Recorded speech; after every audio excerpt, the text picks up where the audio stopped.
All right, we are back for another edition of Sunday Night Astro Live. Sorry, we're running a bit behind tonight. Oh, look who's here. The queen of the atmosphere. Here she is. El Picho. El Picha. I guess it's Picha. Sorry, I'm getting fractaled all over the place tonight with the feels like I'm about to just morph into another dimension. I think the shirt might be part of the reason why. Let me see if I can fix it a little bit. Whoa, what do you want? Oh no, now I'm really getting all troned out. Okay, there it is. That's about as good as we're going to get tonight. She is pushy. You're pushy tonight, aren't you? Yes, you have not gotten much attention over the last 48 hours, have you? That's because I've been gone. I have been out of the casa. And, you know, if you're a pet owner and you take off for a while, well, what happens? Your animals miss you, and so they want to make up for lost time. Isn't that right, Picho? Anyway, was down in Houston over the weekend, well, north of Houston, and we had it was an interesting time. There was flooding going on. It's always fascinating to visit a place that's experiencing flooding conditions. It was weird because we weren't really the recipient of any of the flooding, but we could see it all around us. It was like there was all this farmland and terra firma that was underwater. So that was really interesting. I think we had a Pisces moon this weekend, didn't we? So it got wet here in Texas. I don't know about you guys where you are in other parts of the world. Man, it is really bugging me. This pixelation is bugging me. Well, if it doesn't bug you, that's fine. But it kind of bugs me. And I apologize for it. Let me just try to set it just a little bit. Let's do this. Maybe that'll help. Will that help? Camera resolution. Virtual background. Let's try it again. That's too much. That's too much other way. I guess that's about as good as we can get it, unless I change my shirt. If I change my shirt, well, as long as you're not too distracted with it, I guess I can live with it. Okay, we're gonna be looking at charts anyway. So, but man, I'm really flaring up. Okay, hold on, I'll be back. I got to do something different. Hold on.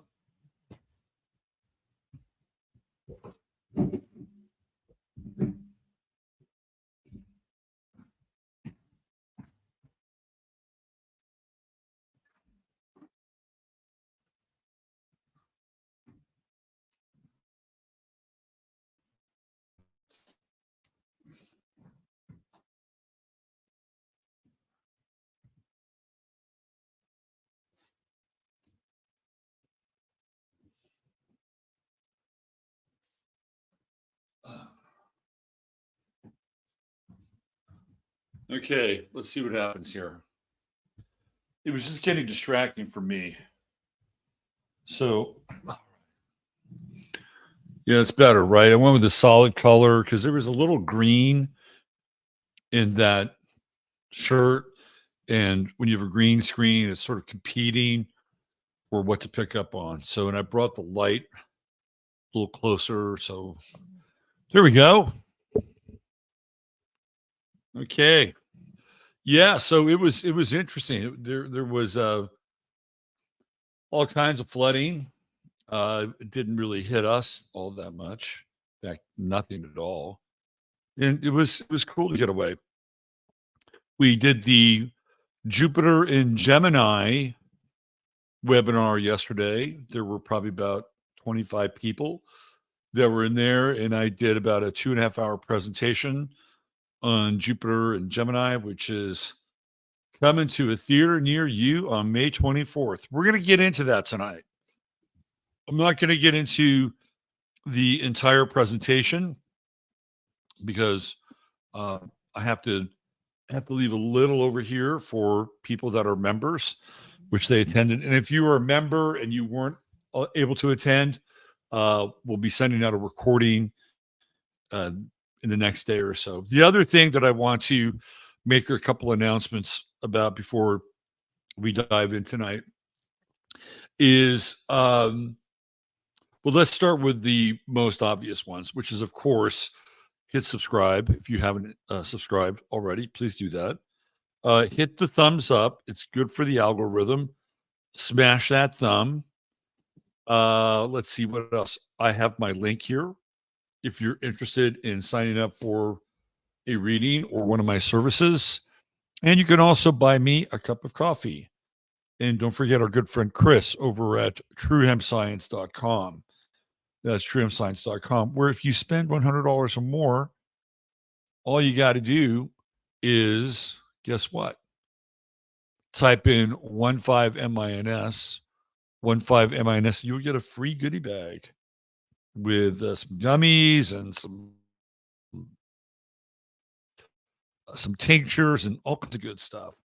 So you will be hooked up. You will be set up along with your order of some of the best organically sourced hemp products that you can get on the internet. $150 or more get you free shipping, and there's always a 30-day money-back guarantee. All right. The other bit of news that I have to address is that I am redoing the membership model. So we're starting from zero. We're starting from ground zero. And how this is going to work is I am going to have a flat monthly membership fee, which is $5. And as I've been doing this once a month, we meet, and it's going to continue to be that way. And when we meet, it's usually about a 2 to 2.5 hour. Basically, it's like a workshop that I present, and it's specifically for members, right? So you're going to get stuff with that you're not going to get with with the show. Okay. And so once a month, 12 times a year, exclusive content. Now I'm just trying to sort out where I'm going to do that and how I'm going to do that. I'll be on with Emily tomorrow night, and we're going to be doing a live stream. It's the first time I've been on Emily's show in, I don't know, maybe at least a year and a half, maybe 2. So if you guys enjoy Emily Moyer's content, I'll be out there hanging out with her tomorrow. And she has a locals page and a locals setup. So I'm gonna pick her brain about locals. So we might have our own locals page, which as a member you would have access to. So I'm thinking about the locals situation. As long as I can provide a 2.5 hour streaming webinar every month, then I'll probably consider it. But in any case, that's where it's headed. TBD. If you are a subscriber, you'll be getting an email this week letting you know how this is going to go down. So if you want to resubscribe and support the program and the work and the show, you'll be able to do it, and it'll be a $5 flat fee for everyone. And that's it. We get to reset. We get to have our own great reset. Look who I've been joined by. Look at this. It's the revolving cat door. Oh, you used to be a little white cat. with a little bit of this ginger tabby. Now you're a full-grown ginger tabby. How did that happen? How did that happen? Oh yeah, you got the purr machine going. Anyway, here we go. Business at hand. Done. All right, let's see who's hanging out in the chat. Let's get into it. Let's see who's here. DJ MC. What's happening? Cinco de Mayo. We had some good Mexican food last night. Oh my God, it was so good.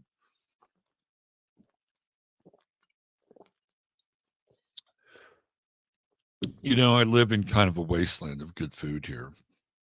It's not too bad. There are a few good restaurants, but this last weekend it was definitely a an excess of treasure when it came to food options. It was so good. So the Mexican last night was off the chain. Speaking of off the chain, Maya Rose is here. What's happening, Maya? Here's Carly, my man T. Jordan, Tomas Jordan, Ryan, the head of the International Introspective Woodworkers of the World. He's here. Carly, we're doing okay. We're doing okay. What's happening, Benito? Speaking of Texas, checking in from up north there, up in the DFW, Kabuki Theater. My man Bo, what's going on, Bo? What is going on, Bo? WC Ray, my man Robin. Hope everyone's prepared for the hottest summer ever on record. Sanitize your compressors. It feels like that, doesn't it? We're headed into right now. We've got Mars and Aries, and man, the temperature has most certainly picked up, hasn't it? It most certainly has. Oh, look, he's back now. It's peachy. I agree with you, Robin. Peter Bayonne. What's happening? Brother Peter Glemmis Spank. Big Sky from the Treasure State. Nora Rashid. Oh, she's back. You needed some seconds, didn't you? We got some needy cats tonight. Look, one from the other one to this one. It's a revolving cat door. What's happening, Nora? Glad to see you. Good to have you here. The fantastic one, CC Jones. What's going on, CC? Road Trip 1981. You're with us, Moonsprout, Pacific Prospector, PB, Healing Heart Rosie, Meow Meow, Gucci to Ghost. Hey, Jake. There's our former birthday boy. You know, Mark can continue to celebrate all the way through to Gemini. Mark, the world is your prairie oyster. Aaron L. is here misbehaving too.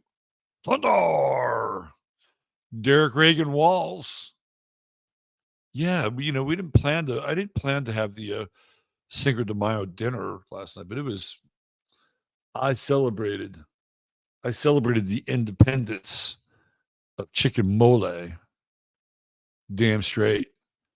Saris, my McMahon. I think I got it right tonight. Saris, isn't that right? No, Source.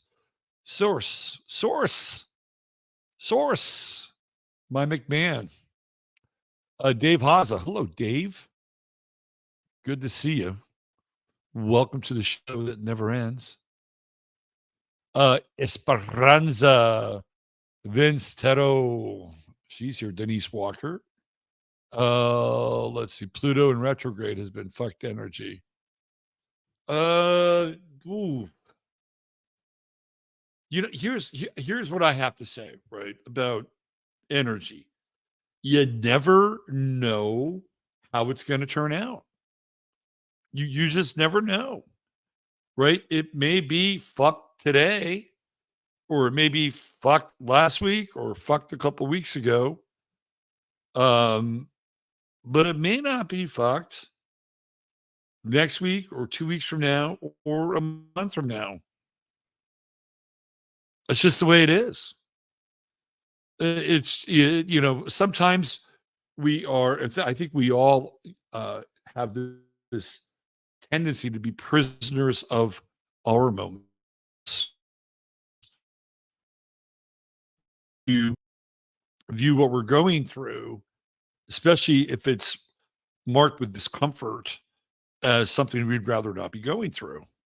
And to be quite honest, with 3 planets in Libra and Jupiter and Sagittarius in my first house, I completely fucking understand. Trust me. And there are those times where, we look back and we say, that was really shitty, and I'm glad that I went through that.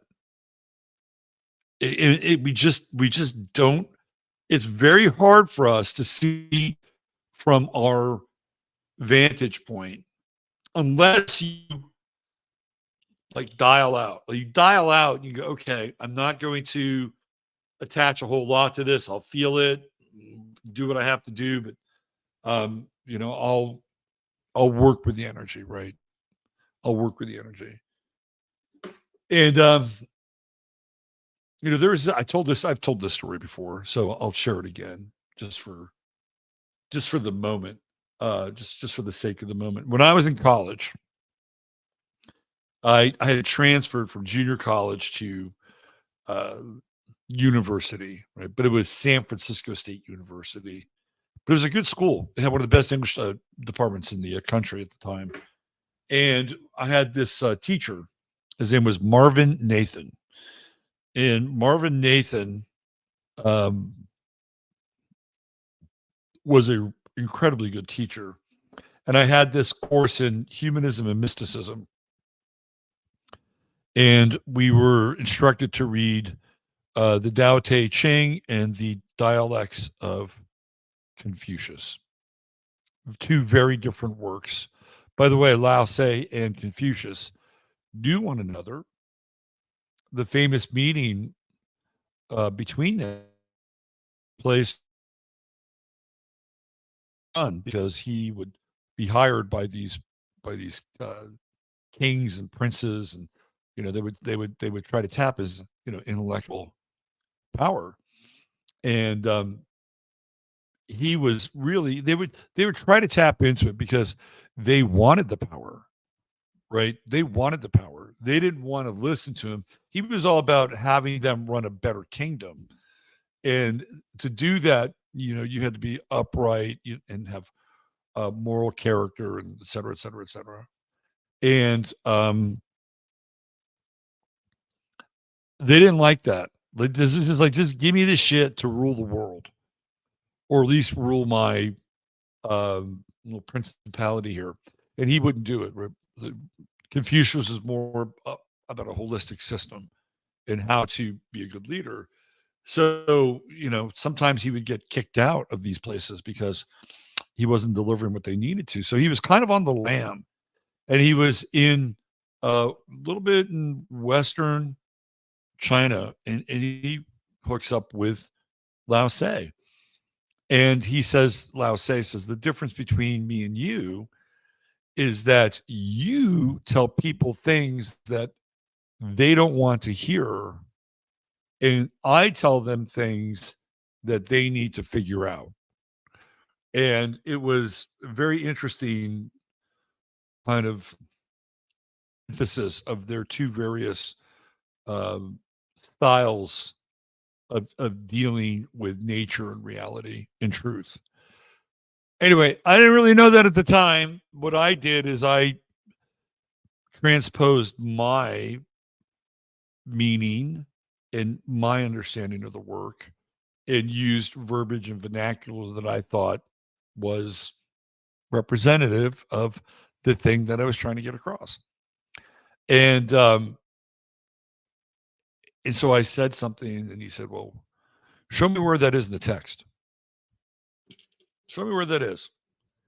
And I just kept trying to talk myself out of it. I was like, oh shit, man. It was like I was a Hershey bar in Palm Springs, in July. That's what I felt like. And And there were some other things going on in my life at that time as well that weren't all that good. And I know it's not like tragic or anything, but it was definitely like a major blow to my ego. But it was just one thing that was happening, and it was all about sort of a deconstruction of my identity and who I thought I was, and what I need to do, which was really humble myself and say, I really don't know a lot, and pay attention. And if I'm going to open my mouth again, I better know what the hell I'm saying. And like I said, there were other events going on in my life at that time. So if I wanted to look at it and just say, oh my, everything's a clusterfuck, and this is fucked up, and I'm sure if I had some working astrological knowledge, I probably could have, threw that into the mix as well. But I, for whatever reason, I just that's what that's what I did. I just shut up and listened, and like in a lot of other areas of my life, and it turned out to be like one of the most important times. There were other things that happened during this. I got fired from a job. I mean, there was like just stupid fuck up 20-year-old shit, right? And so it came up on that 3/4 turn of Saturn that happens at 21, which is really important. Very, very important transit of Saturn. So if you have a 19 or 20-year-old in your life, just take a note that 3/4 turn of Saturn might be the biggest and hardest thing that they will have experienced in their life heretofore. Why is that? Well, it's because that 3/4 Saturn square is there to prepare them ultimately for the Saturn return, which is the next station of Saturn. So there's a deconstruction, right? There's a deconstruction of the ego that happens at the 3/4 Saturn turn. So the first quarter of Saturn is at the age of 7. The opposition of Saturn to Saturn is at 14, and the 3/4 Saturn square is at 21. Now, this maps with some other information that I had run across, I think after the fact. I don't know where I read it. It was in some esoteric text. Maybe it was something that was channeled or something, number. And it actually made sense to me when I read this. And supposedly, when we are young, we are born with this ethic sort of shell in some ways. Think of it as like an egg. And there's that saying that God protects, drunkards and children. And one could make a case that it is the ectomorphic shell, right? That the ectomorphic shell was there to spiritually protect a young person up to a certain point, where they would offer them some protection. And but as they got closer and closer to 21, that ectomorphic shell would begin to disintegrate. And then they would come into contact with a major life crisis, which, by the way, lines up with the 3/4 Saturn turn. And that it's at that moment that the individual is supposed to have a spiritual awakening, because they've been given, through the grace of creation and God, this protection of this ectomorphic shell. But at a certain point, they have to do it on their own, right? That's the whole idea. By the time they theoretically at 2021, it's degraded, and then life circumstances come at them and they're harder. They're put into a state of crisis.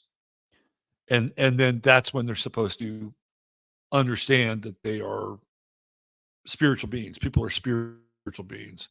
And that should be the most important thing in their life at that time moving forward. And that's what happened to me. I eventually had a crisis that was all part of everything I'm talking about. and I did a complete 180 with my life, and it was a huge, huge time in my life. So if and you have a child around 19 or 20, just keep your eye on them because it is a very critical time for them. And the idea is so that once they, and I use the word ego here, um, not necessarily in a Freudian sense, right? Or, or I use the ego here in the sense that represents I wouldn't call it the false self, but it is it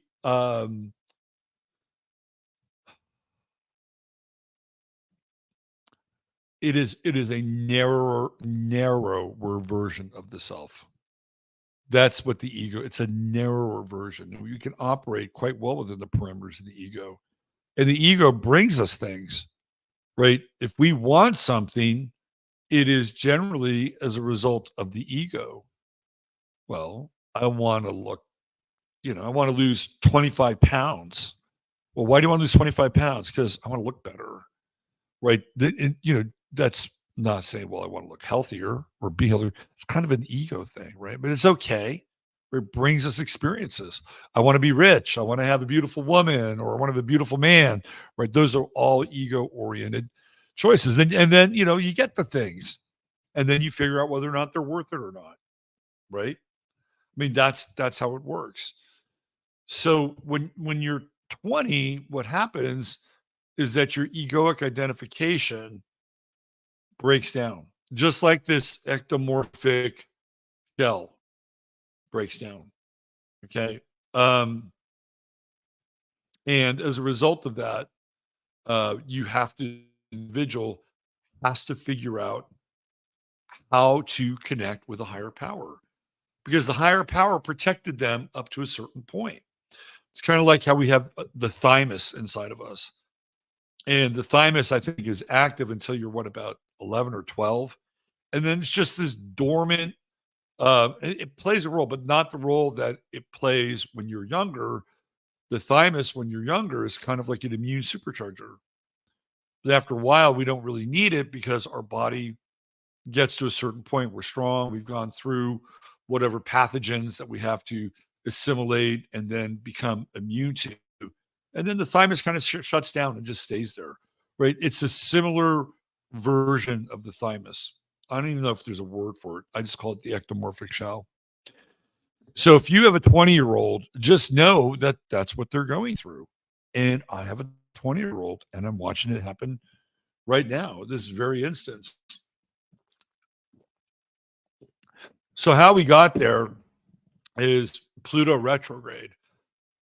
And I can tell you right now, if I sat down across from my son and had a discussion about his life, and if he knew anything about astrology, he could say, "Well, yeah, this is a Pluto fucking retrograde. My life's a shit show."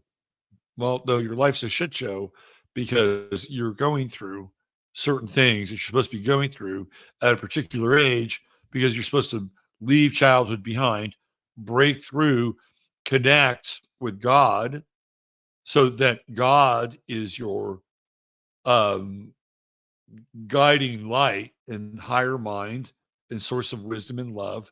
And you cannot, be protected anymore because this thing that was given to you, this ectomorphic shell, is no longer there. It no longer protects you. So you have to find another way of navigating through the world at a higher level.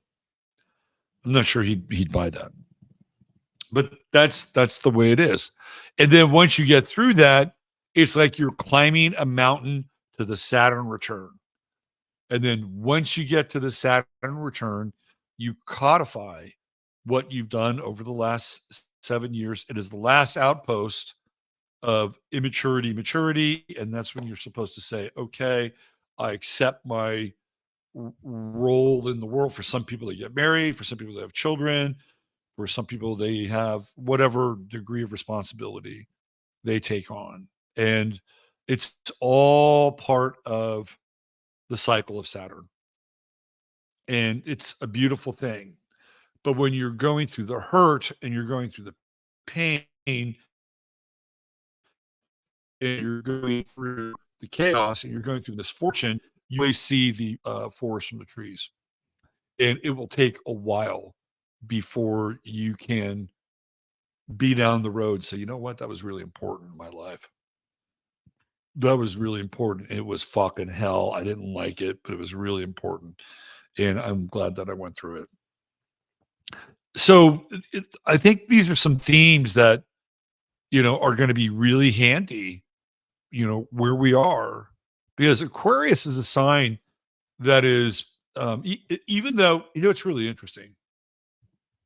Robin, our guy in chat, sent me a video of Johnny Lydon, who looks just like, he just looks old and fat. It's really hard to look at.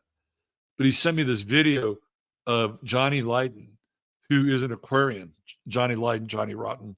And in the video, he talks about Sid Vicious and how Sid would have never died if he hadn't introduced him to Nancy Spungen, because that's when they started to do heroin, and then Sid bought into the myth of Sid. And it was quite interesting because I've never seen Johnny Rotten cry.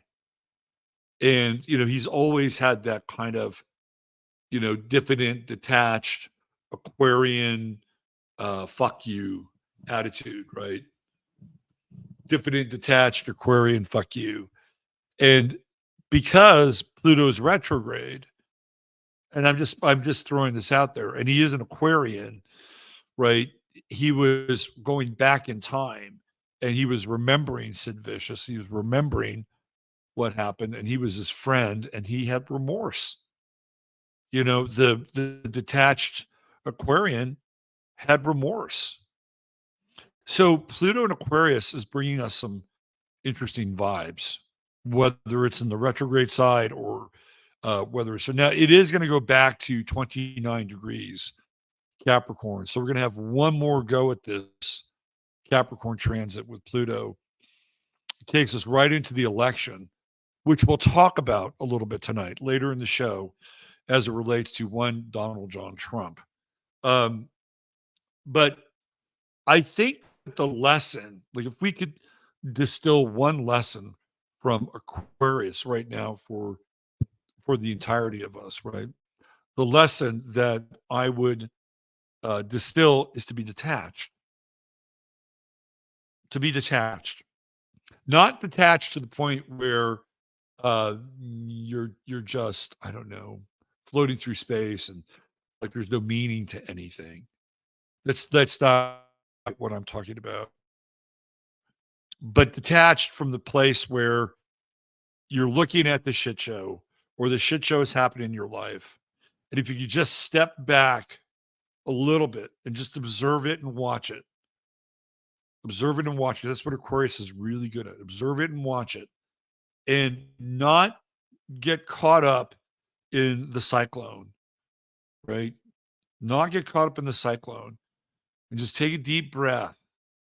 And then from that point, you can enter in at any place that you want in the narrative. Right? You are not the narrative. Remember that. You are not the narrative. You can step outside the narrative and you can enter in at any point. In order to do that, you have to practice some presence of mind and awareness and remove yourself from whatever's going on. And that may be a situation, or it just may be your perspective of the situation. And just wait, because things will unfold, and things will begin to resolve themselves. Now, that doesn't mean that you can't act. Of course, you can act, and sometimes you have to act. Sometimes these situations in your life force you to act. So you can't just say, "Well, I'm just gonna, I'm cool over here. I'm just gonna stay on the sidelines," or "Yeah, I'm up here in the center field bleachers. I'm just looking down on everybody." No, because we also have to act. But it is not. It is not acting for the sake of acting. It is not detaching for the sake of detaching. We're learning.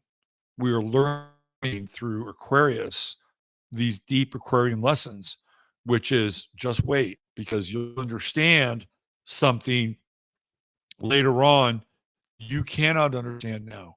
And that is one of the hardest things that we as humans have to deal with.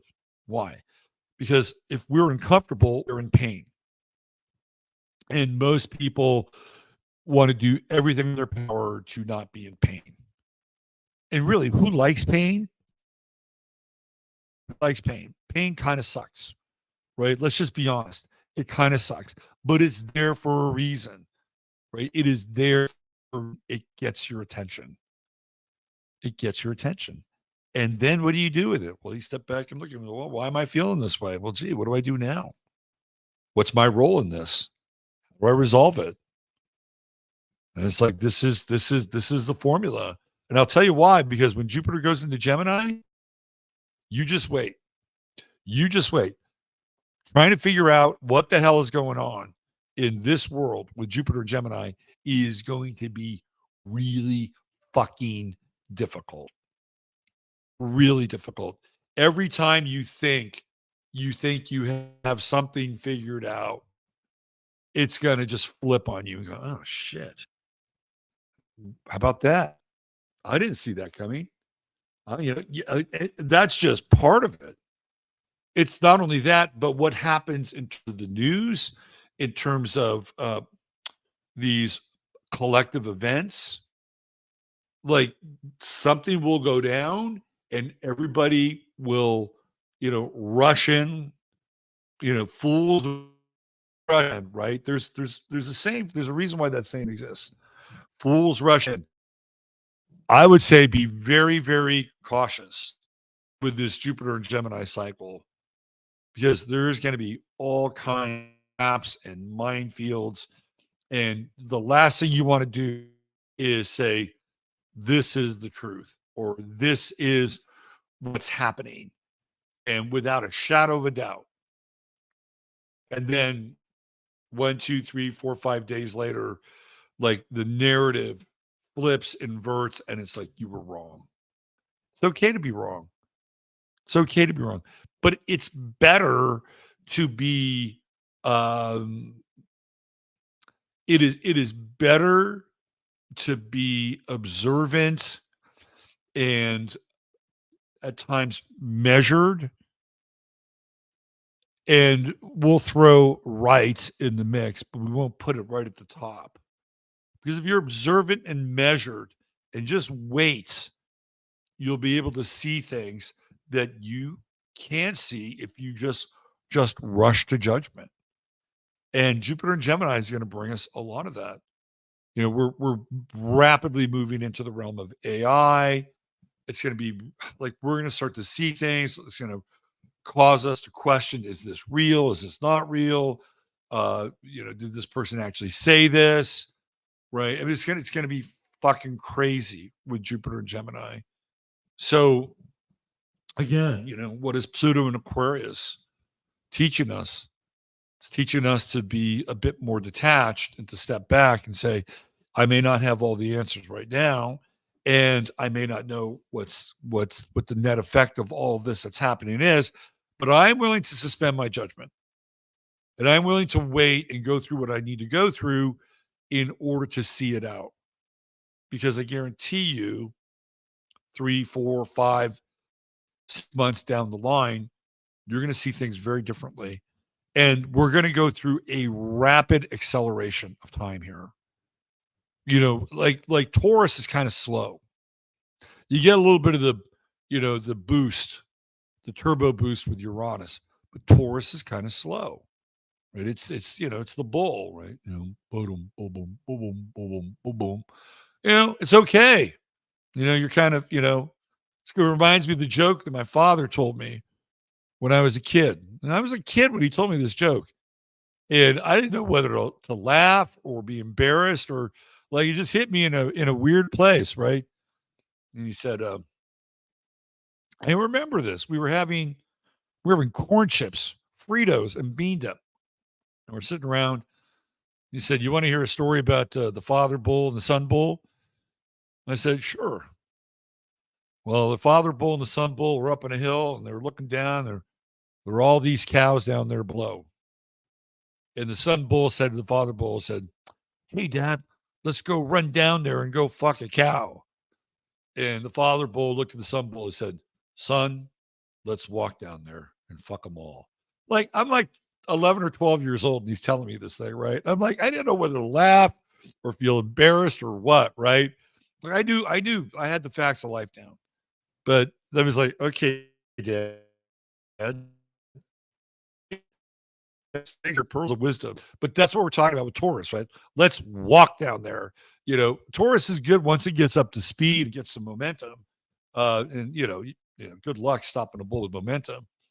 But Jupiter Gemini is not going to be like that. Jupiter Gemini is going to rip. Like, things are going to go really fast.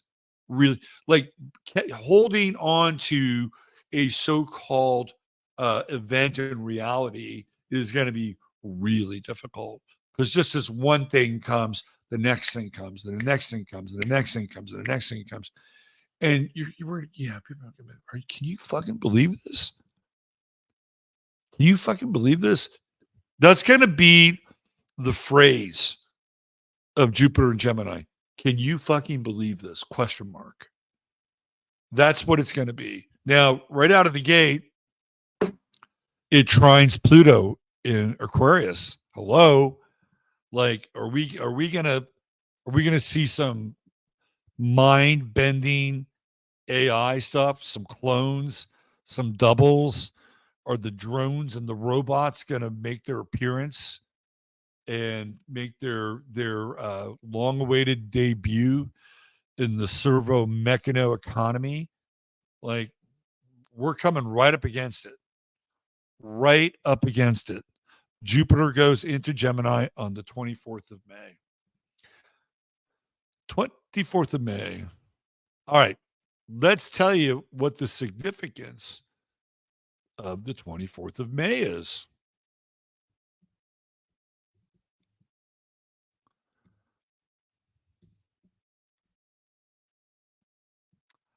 It's actually the 20. I think it happened on the 24th. He dies on the 25th. If I am not mistaken, it is George Floyd. George Floyd. Let me just go. I just need to. You know what? I'm having a fucking Mandela effect. I thought it was May 24th. Now it's May 25th. Still, it's one day after when Jupiter goes into Gemini. So here, let me do some imagery.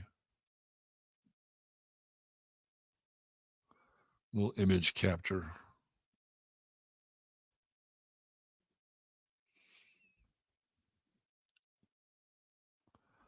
There he is. St. Floyd. Is that Stephen Jackson or is that George Floyd? Oh, it's George Floyd. Yeah, he was working on his PhD. So we're coming up on the 4-year mark of St. Floyd. And it's Jupiter in Gemini. I think. Oh, he left a gospel legacy. George Floyd is like Jesus. Look, he's got a nimbus and everything. Look, he's like a saint. He's got a Bible. Hey, man, what else did George Floyd do? What a great American. God, his name is George Floyd. Anyway, it's going to be 4 years since we experienced the summer of Floyd. And on June 24th, Jupiter enters into Gemini. And of course, the next day is George Floyd Day. And everything about George Floyd, and I've talked about this before, and I talked about it yesterday. during the webinar. When you get into George Floyd, look at him. He's a fucking saint, man. There's another saintly nimbus, Floyd. Like they've turned him into like one of these Orthodox saints. See that? You got the nimbus and everything. All right. So let's break down the whole George Floyd thing quickly. George Floyd was whatever on May 25th, which we know is Gemini.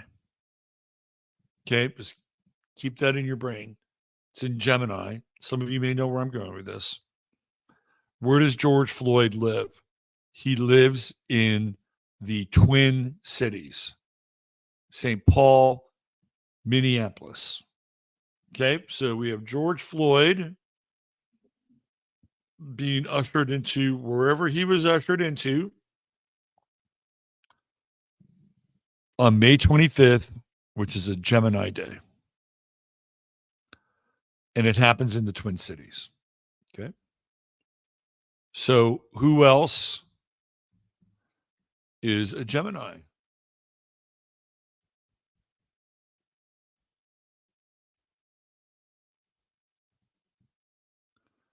Well, it's Prince. It's Prince. And where is Prince from? He's from Minneapolis, the Twin Cities. And what was the name of Prince's band? Well, there was the New Power Generation, but originally it was the Revolution, Prince and the Revolution. And what was his nickname? It was the Purple One. The Purple One. And what is purple the color of? Purple is the color of royalty. Hence our graphic tonight being in purple, the purple one. Color of royalty. When does Prince die? Prince dies on April 21st, 2016. That is the Queen's birthday. The Queen's birthday. So he dies on a day that commemorates royalty.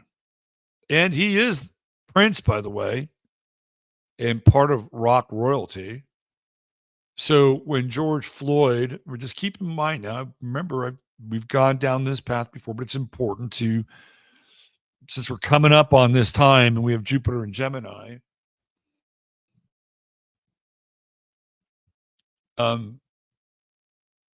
when George Floyd dies, let's do this. I'll just do it. It's so easy. When George Floyd dies, what happens? Well, they bathe the world in purple. George Floyd's brother wearing purple, purple, purple, purple, purple, purple, purple, purple, right? All purple, purple, purple, purple. And again, purple is the mirror of Prince and the Purple One and his band, The Revolution. Getting pretty interesting here, isn't it? Okay. So when Hillary Clinton and Bill Clinton show up and she concedes,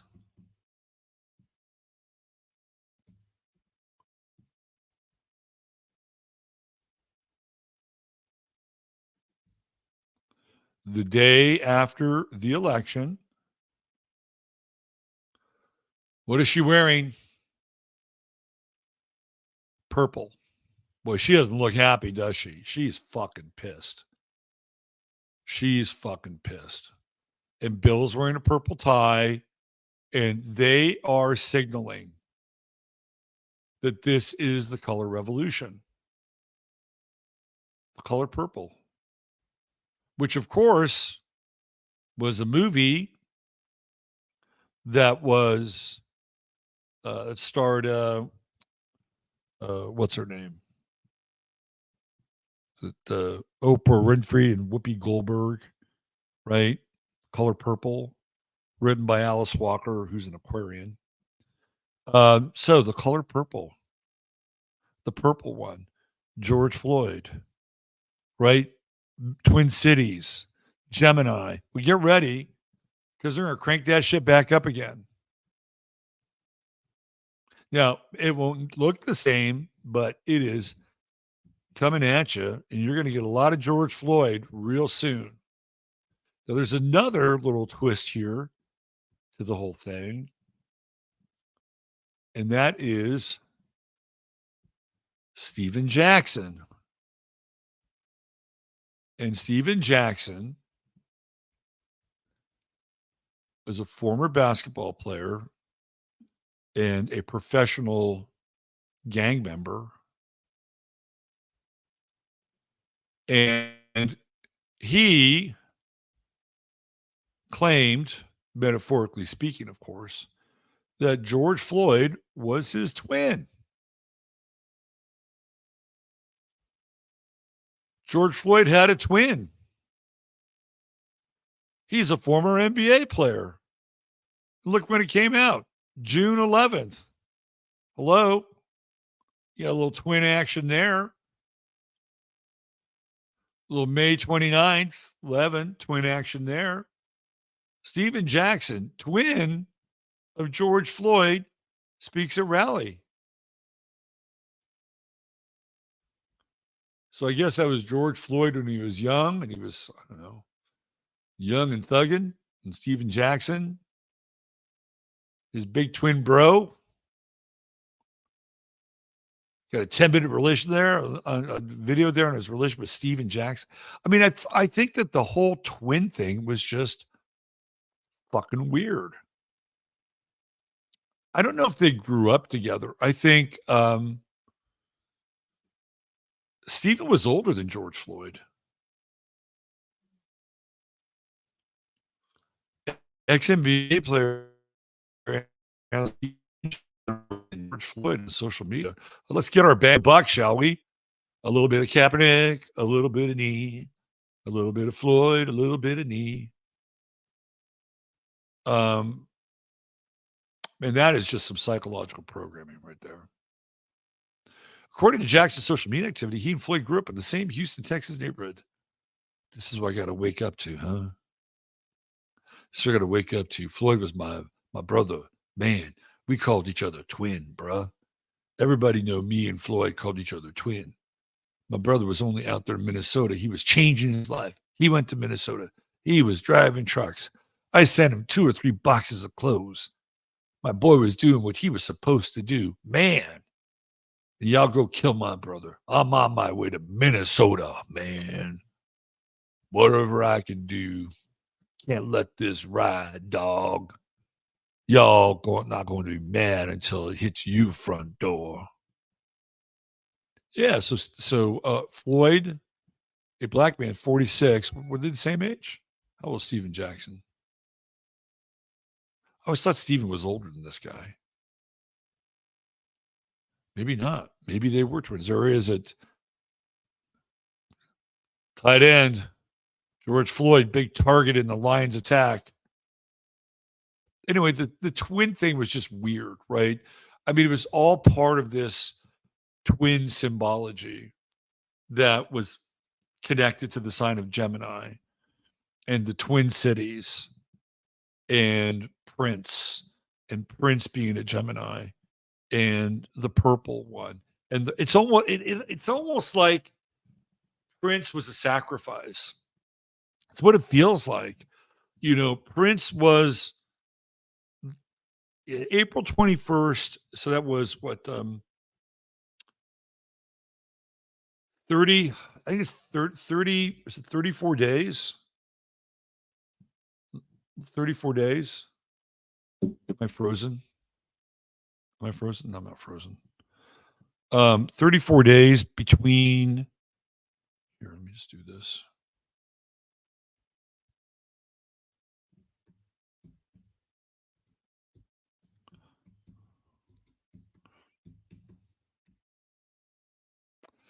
All right.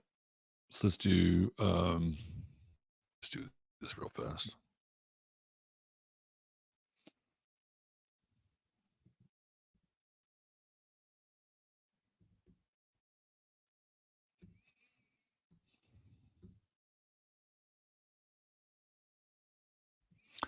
Oh, it's so what are we? 4 days apart or 4 years apart because Prince dies in 2016. Okay, so let me do this. 5 25 2020. Okay, so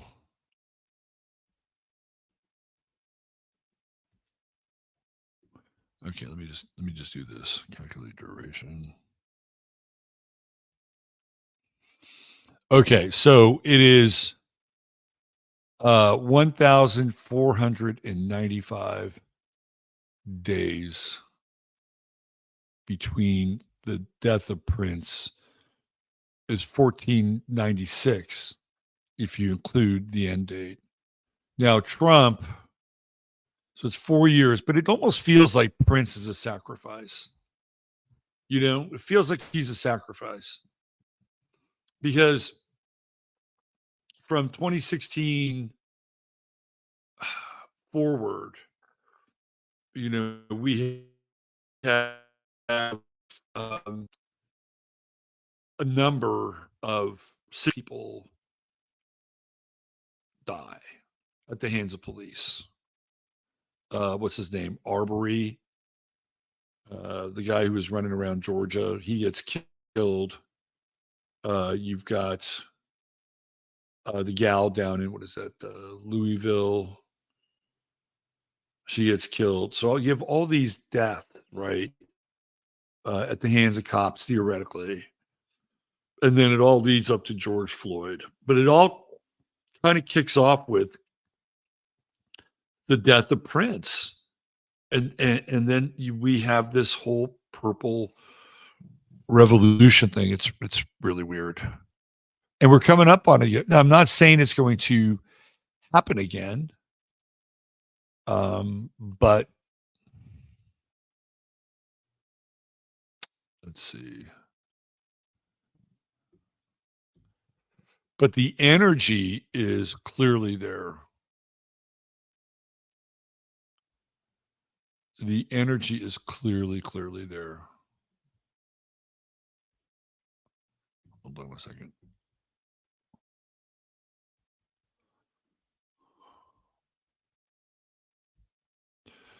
Okay, so if you start at the 21st of April 2016, and then you go to the 9th of November 2016, the time between those two dates, not including the end date in the calculation, is 202 days. And if you break that down, that's 22. And what do you get? You get two twos, which are the mirror image of each other. So Y11/9, that's the day that Hillary Clinton concedes. And it's the actual day where Donald Trump is essentially named the victor of the 2016 election. Now, it starts on the 8th of November, but it goes all through the night.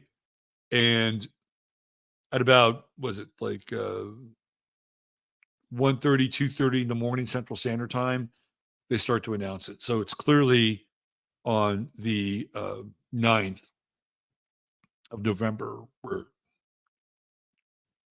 he's given the victory. He's given the victory stamp, the seal of approval.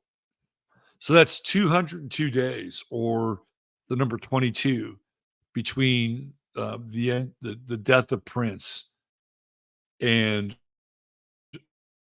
again, what's Hillary doing? She's like, donning purple.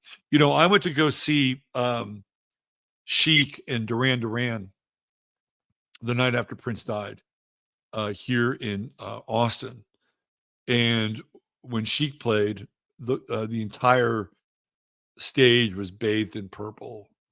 And there were other places around the world who were remembering Prince and being bathed, the lights were all bathed in purple. And again, so 4 years later, the same thing happens with George Floyd. And I know that we talk about things like ritual sacrifice, or, a lot of people talk about that. And it just feels, like Prince is in this. He's in this because when you look at all these synchronicities and symbols, it's just too weird. And even with Stephen Jackson and George Floyd, um, astrologically, they're opposites. Stephen Jackson is an Aries and George Floyd is a Libra. So there's a weird, twinning through opposition. The other weird thing, this is like crazy weird, right? So you have Stephen Jackson, who is the basketball player, and then you have this Stephen Jackson, who is the author of the Illuminati cards. Same name, right? So again, there's this weird twinning going on. And is there like a George Floyd card in the Illuminati? And I know you guys know what the Illuminati cards are, right? So this is the guy who created them, Stephen Jackson Games.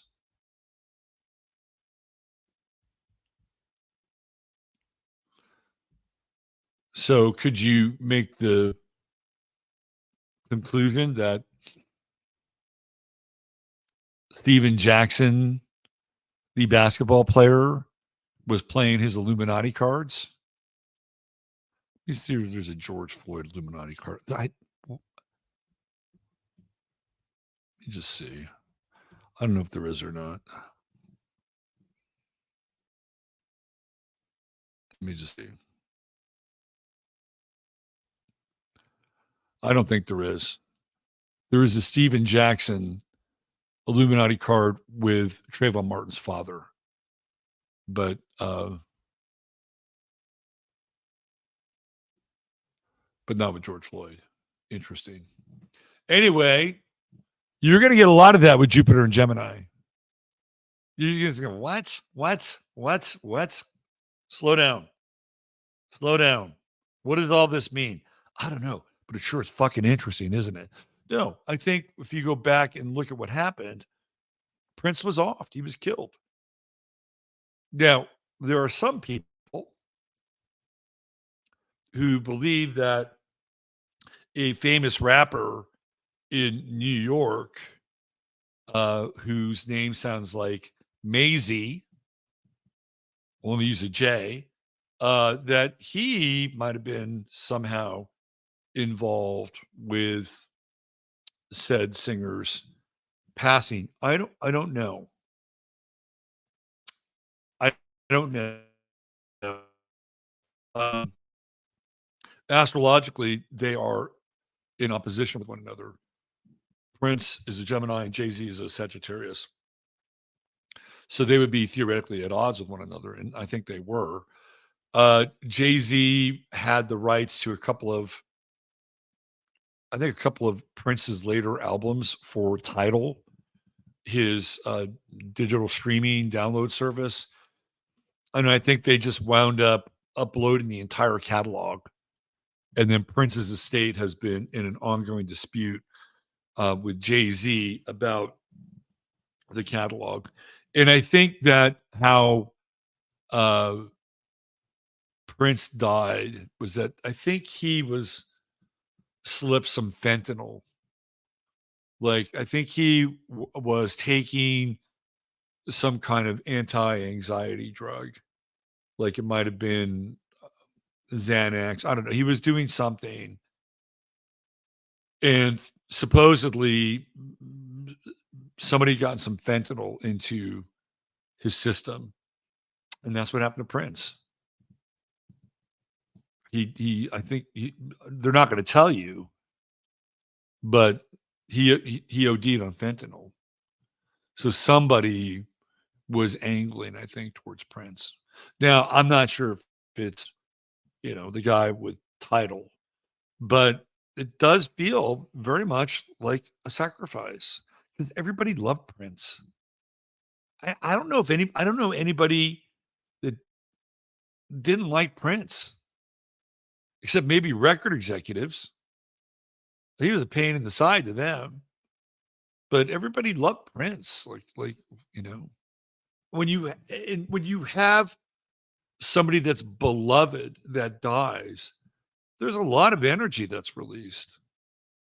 There's a lot of energy. There are a lot of people are really sad about Prince when he died, and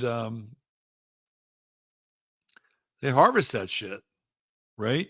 They harvest it, and it's on the Queen's birthday. She was still alive then, April 21st, 2016. Weird times. It's gonna get weirder.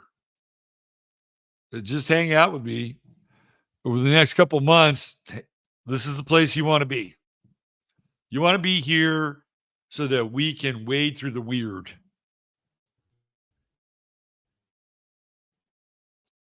Make some sense out of it. And if not, at least have some interesting questions and conversations. Why don't we do a chart of the moment? Let's do that. Let's see where we are now on the wheel. By the way, tonight we're going to get into Ayib Bukele. If you don't know who Ayib Bukele is, he is the president of El Salvador. And he is kicking ass and taking names. Might be the most efficient leader in the world, maybe behind Xi. He's pretty efficient. Xi gets done. No, but this guy's interesting. Yeah, you always have to ask yourself, well, who put him there? Why is he there? He's got a lot of power, and he's transformed El Salvador literally overnight. It hasn't been overnight because I think he started to uh, get involved with running the country around 2019. I think that's when I first started. It's like I went through and I was looking at all these people who were in charge of the various countries in Central America. I'm like, who the fuck is this guy? He doesn't sound very Hispanic to me. I think it was back then. I think it was around 2019. So we're going to get into his chart tonight, and the dude has a chart that's based on ruling. I'm going to tell you that right now. This guy, you have Bruce Springsteen, Born to Run. This guy was born to rule. So, whether it's his chart or whether he's a made man, like this dude is not going away anytime soon. And I'll show you why when we get there. Okay, let me just do a little edit here, and we'll look at where we are now on the wheel. Okay.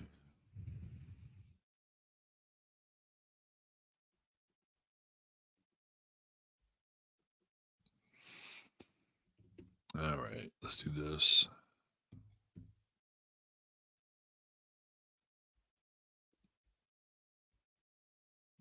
Oh, there it is. Oh, that's not it.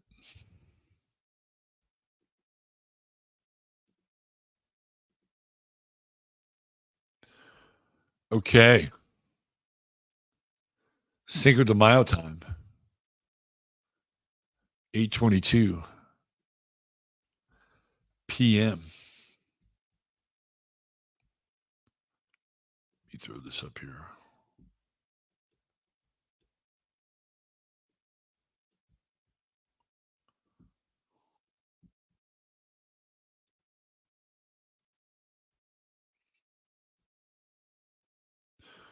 Okay, so here's where we are on the wheel. And let's see, that moon is in Let me make this just a little bit bigger. There we go. Okay. So we have the moon in Aries, which means that Friday we had the moon in Pisces. I think that's when the majority of the water came down. So it was a soggy, boggy moon. We're not quite balsamic yet with the moon, but we are getting there. And communication is hot. It's heated right now. Heated communication. Mercury conjunct the moon. Well, I'm talking about right now. Mercury conjunct the true node. Go down here. It's going to be conjuncting Chiron right there. And the moon is conjuncting Chiron as well. And you can see that little cluster of influence happening right now. It's not doing a whole lot else. So when you have like those three luminaries together, they can stick out and stand out. And Aries is not apologetic.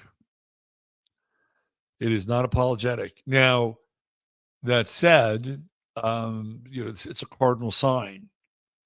And what you say now, even though it may not land immediately, once the moon moves into Taurus, it will become much more cemented in the reality or the post reality of what was said.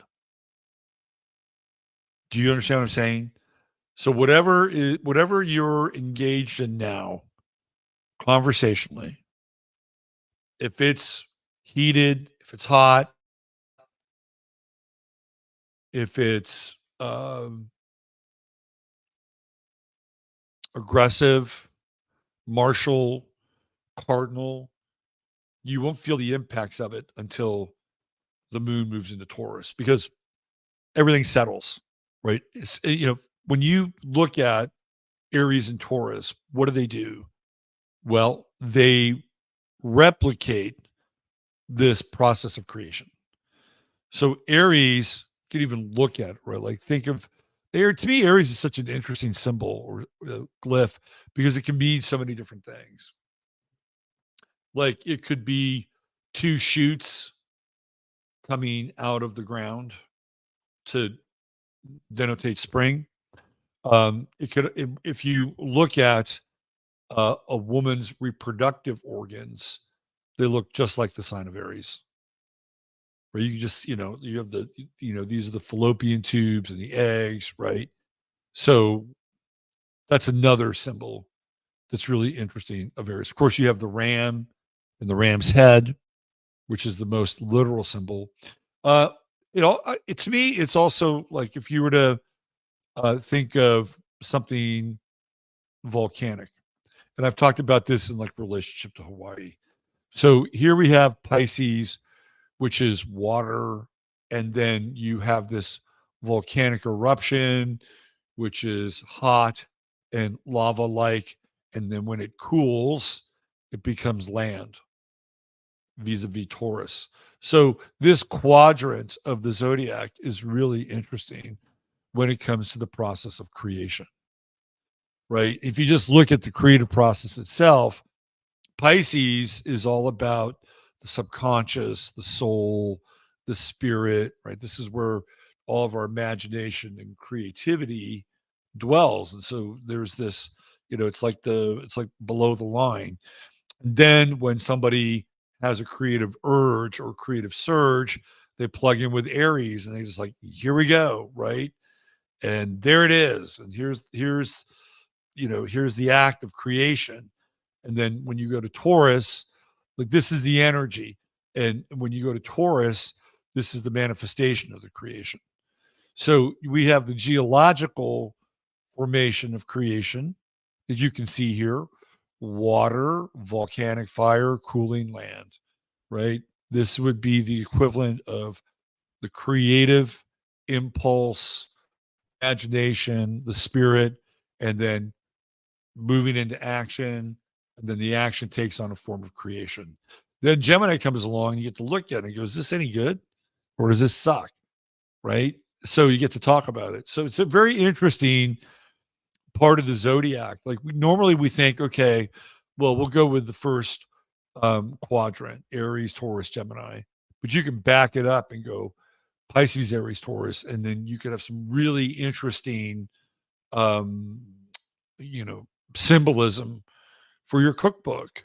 Anyway, this is all part of it, right? So now there's this, it's coming out. And then once it lands over here in Taurus, it's really the moon. So we're talking like tomorrow night, late tomorrow night, early Tuesday. It's like, oh, well, I'm sorry. I wish I wouldn't have said that. And you're like, well, sorry, you did say it. And it becomes more intractable because that's the nature of Taurus. So I'm just saying, be mindful of what you're saying. And if you oversay what you're saying, you can always say, hey, man, I apologize for that. I went a little bit too far, crossed the line, crossed a bit of a line there. I feel very strongly about this, but I crossed a bit of a line. No worries. It's all good. It's all good. We all have a lot of passionate feelings we want to share sometimes, right? So it's now, but once this moon moves into Taurus, it's very hard. It's very hard. And it's painful too. I'll tell you, it's painful because in the balsamic position, it's like the moon there is really hard to let go of. It's really, really hard to let go of in that place because it's fixed. You don't want, and this is what happens with the balsamic moon, right? The new moon starts here, goes all the way around, loses, it's here, it's at its apex, loses energy, loses energy, loses energy, loses energy, and then there's no energy. But you're supposed to let the thing go, whatever the thing is. And in Taurus, it's like hard because it's fixed energy. It's not mutable. Mutable signs are much easier. Like letting go. I know Pisces has a hard time letting go, but mutable, balsamic moon in Pisces, it's easier to let go. Mutable balsamic moon in Sagittarius. Are you kidding me? Hey, I'm good with that. Let's go. And then let's go to the next party. The fixed signs are harder. Anyway, just throwing it out there. Tomorrow, when you go to work, there is that moon in Aries, and it's going to be hanging out here with this conjunction with Mercury and Chiron. I think the moon will be around maybe 23 tomorrow, so it'll be on the other side of it. But again, when you have that Mercury Chiron conjunction, you are taking a risk for what you say. I have a funny little story about this, and the person who hears the story will know that this story is about them. But I was talking about this on Thursday during the Astro Weather, and then I reached out to somebody who was in Astro Weather, and I said, hey, look, this is what's going on, and this is what I meant, and this is kind of what I'm about, and at the risk of alienating you, I just need to let you know that this is kind of where I'm at, and this is where I've been, and this is where I might go, right? And they were happy to hear that, right? They were happy to hear it, and so for me, it was a risk because I was like, well, how's this person going to respond to this? Do they think that I'm being a dick or trying to control things? But if you're conscious and you're mindful, you can actually cover a lot of ground during this Mercury Chiron transit. The whole thing about astrology that gets lost on people are the transits. And a lot of people will say, "Whew, well, I got through that fucking transit. Man, I never want to go through that again." Wrong approach. Wrong. It's not the unexpected approach. Going back to what we were talking about earlier in pain, of course, most of us don't want to feel a whole lot of pain. Doesn't feel good, right? That said, when you go through a transit, the whole process of the transit is for you to integrate the transit. So it becomes part of who you are. That's the beautiful thing. It's not like, well, geez, I get to experience this for this period of time, and that was really cool, and I move on. No, the idea is to integrate it. So when you have a Mercury Chiron conjunction like this, right, which is communication at risk. So what do you want to do? Like, you want to be mindful. You want to be mindful of how you communicate with somebody, because you understand that if you go down this path and you just come in guns blazing, well, that person may not really respond to that form of communication. Or if you come in and you say something and you just um, take it for granted that what you're saying, that the other person understands exactly what you're saying, and you may mean it a certain way, but they may not take it a certain way, and then you're kind of fucked. And then you have to work backwards and then say, well, I really didn't mean that. You know what I'm talking about, right? But this time is really cool because, and it's really weird too, because I was thinking about this guy today, and his name was Scott Katamas. And I don't know why I started thinking about Scott Katamas. He just popped into my brain. And Scott Katamas was uh, very popular on Facebook, and he was kind of a big deal in Marin County, like in the early 2000s. And um, he and his partner taught these classes in what is it, non-confrontational communication or whatever.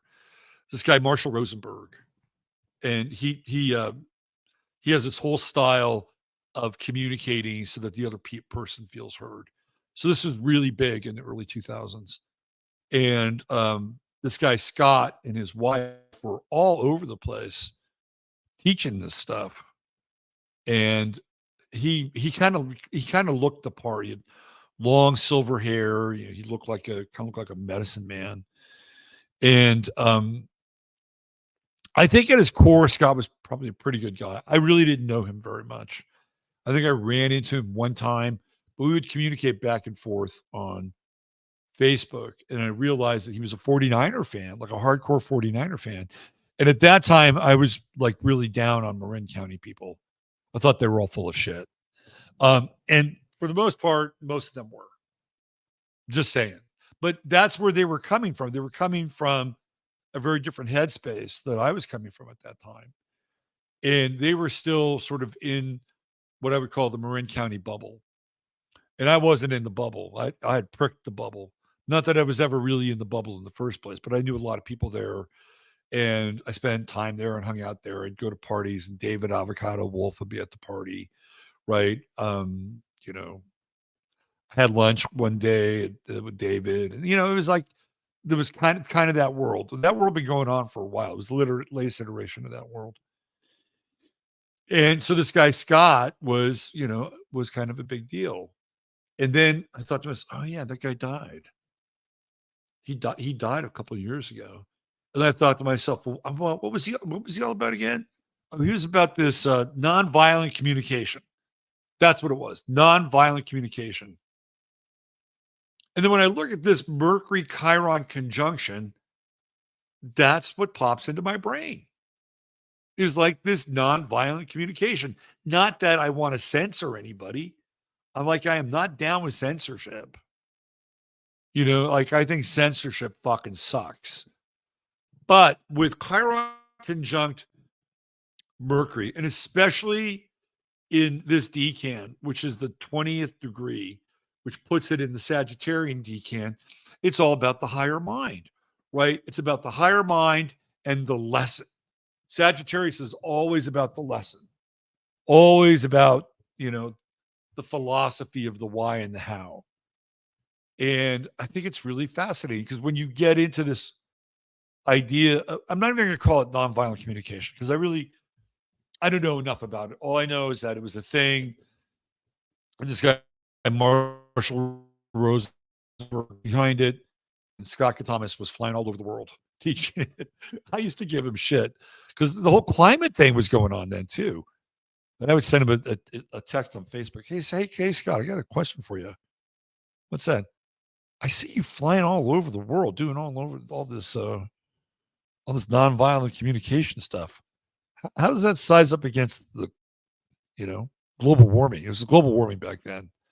And he kind of laughed and, he kind of talked his way out of it a little bit. Scott was a Capricorn. So he was very successful at what he did. It's like, why did that guy pop into my brain today? And I think this is the reason why. And I wouldn't call it nonviolent communication. I would call it conscious communication. But in order for you to have conscious communication, you have to be willing to take a risk, right? What is that risk? The risk is being either unpopular, unliked, misunderstood, rejected. What else? Those are the main themes. So we're right there, right? We're right there. It's bang on. For the next couple of days, this is going to be a bit of a theme. And the idea with the transit is to integrate it, like to learn the lesson, like to figure it out. And, for the last week, I've been like kind of getting into this whole communication thing. Like, well, because the other side is Libra. And with Libra, what do we do with Libra? We try to understand and empathize the other. And it is not an emotional exercise with Libra. It's mental because it's an air sign. So when you have Mercury here, right, Chiron here, the true node back here, the true node here, what are you really doing? Well, you're integrating this with this, which is like, okay, how is this person going to feel? And it's not asking that question to manipulate the person. It's not asking that question to tiptoe around the person. It's just asking the question to understand how they may feel. Now, you may say something that might be inflammatory, or you may say something that might be taken by them as derogatory. But if you go in with presence of mind, it's not gonna work that way. The person that you're communicating with will be receptive to it. And then you want to integrate. That's the whole thing, right? You want to integrate. This is a good one. This is a good one. So next year we'll have Mercury and Chiron together again because Chiron doesn't, leave Aries for another 2.5 years, almost 3 years. But it won't be at the 20th degree, right? Chiron will be at a different degree. And Mercury will be at so why the 20th degree? Well, if you break down 20, 2 plus 0, you get 2. And that's one person and the other. Right? So I guess you have 2 and 2, and that's 22. And like master it. Like how many times does it take you to master something? Well, supposedly it's 10,000 times. I'm going to buck the trend on that. And I'm going to throw this out there to everybody that's listening.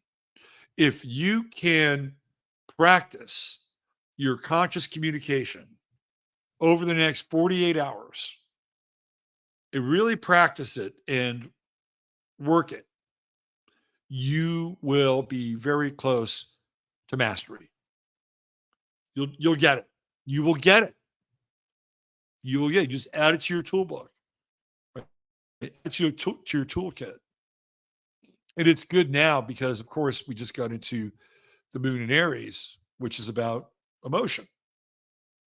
Anyway, it's just odd that this guy popped into my brain today. Scott, if you were here, you're here trying to get through this mic, you did a pretty good job. Very odd. I hadn't thought about Scott Katamas in, I don't know, 5 or 6 years. Oh, yeah. And I thought about it as we're getting on the freeway, headed out of the woodlands. Anyway, Jupiter. Oh, we're going to talk about Chiron and Aries as well. And I think I talked about this last week.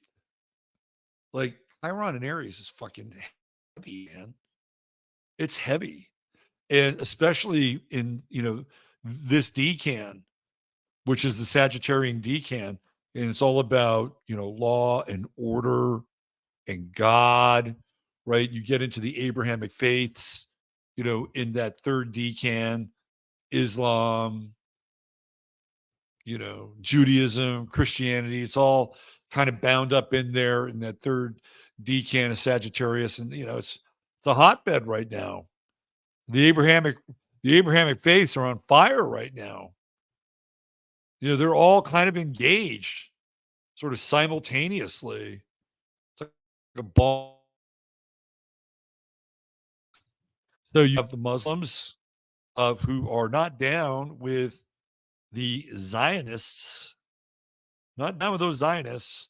Then you have the Christians and the Christian Zionists who are not down with the Muslims, but they want to and choose to and love to support Israel because the Zionists and Israel are part of the Judeo-Christian tradition. It's not the Judeo-Christian Mohammedan tradition or the Judeo-Christian Islamic tradition. No, it's Judeo-Christian. But they're all being engaged right now. And even the sect of Christianity, whether it's the Catholics or the Protestants or the Presbyterians or whatever, like they're the ones that are going to be like pro-Palestinian generally pro-Palestinian. So even they're going to kind of fork off. And so we really have this very interesting kind of, I don't know, religious slam dance going on with all three of the faiths and even the subsections or the subsets of the faith.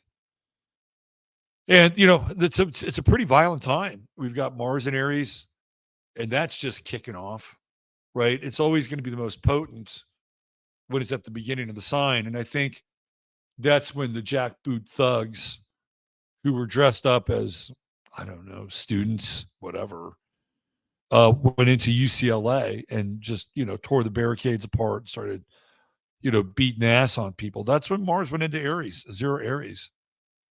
And it's going to be in the Aries decan until Friday, Saturday. And then it moves into the Leo decan and everything gets a lot more dramatic, right? That's like dramatic violence. It's not just violence. Look how dramatic it is. Anytime you get into dramatic presentations of things, they're trying to move the needle, move you around. So that's the next stage here is the dramatic presentation of violence. All of this goes back to the last time that Chiron was in Aries, which was 1974 at this degree. And that's when Richard Nixon was impeached. Well, he wasn't really impeached. He resigned. But that was in the air at that time in 1974. It was like, okay, let's kill this fucker. Let's take him out. And it was another kill. And Nixon, and I've talked before, Nixon represents the pater familias. Nixon is Saturnian, and he is the father. He's a Capricorn. He's supposed to be the father. And he was, unfortunately, the father in Washington, D.C. during the 1960s when all those kids with Pluto and Leo wanted to kill the father. Because Leo is the son, is the father when you're young. Like, so when you're young, your father rolls around on the ground with you, plays with you, goo goo gaga, let's wrestle, right? Let's hope that's all it is, and that's fine. But then at about the age of 7, when you get to the first Saturn square, the father begins to morph from being the playful, fun dad to time to get to bed, time to wake up, eat your vegetables, right? That's when Saturn kicks in. And from that point forward, the father is Saturn until the son has a son, right? And when the son has a son or a son has a child, when the son is a child, then at a certain point, he takes on the Saturnian role. And then the father is relieved of the Saturnian role. And then he can return to being the son because then he can play and he can spoil, right? And it's beautiful how this works, and then we get into this whole idea of Saturn, being the original sun of the solar system at one point. So Nixon, he was the pater familias. He was Saturn, and they wanted to kill him. And that's what they did. They killed him. They killed him professionally. And Nixon was, Nixon was amazing. He knew what was going on with Israel. He knew what was going on with Israel. He knew what was going on. Like, he talked about Jewish power and the Jewish vote. And he knew that he had to deal with it, but he was very clear that it didn't matter. He said this. There's lots of video of him saying this. It didn't matter what country it was, that America's needs needed to come first. He was adamant about that. America's needs needed to come first. So that wasn't, like that was not what global leaders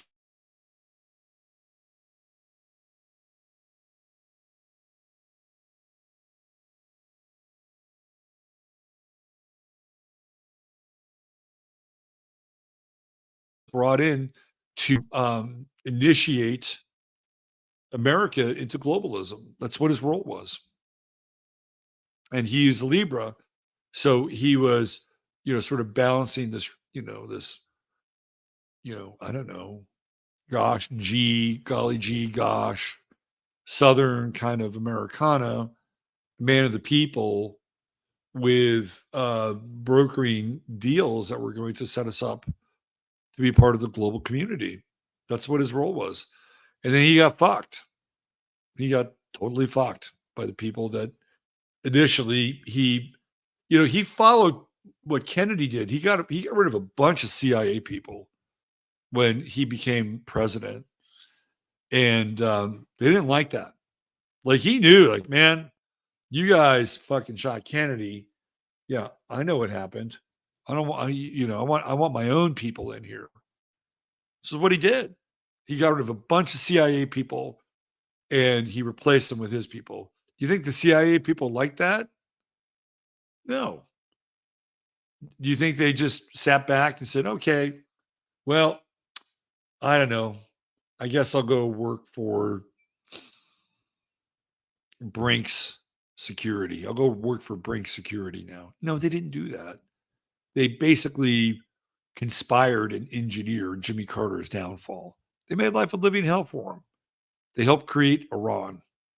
which was a big part of Jimmy Carter's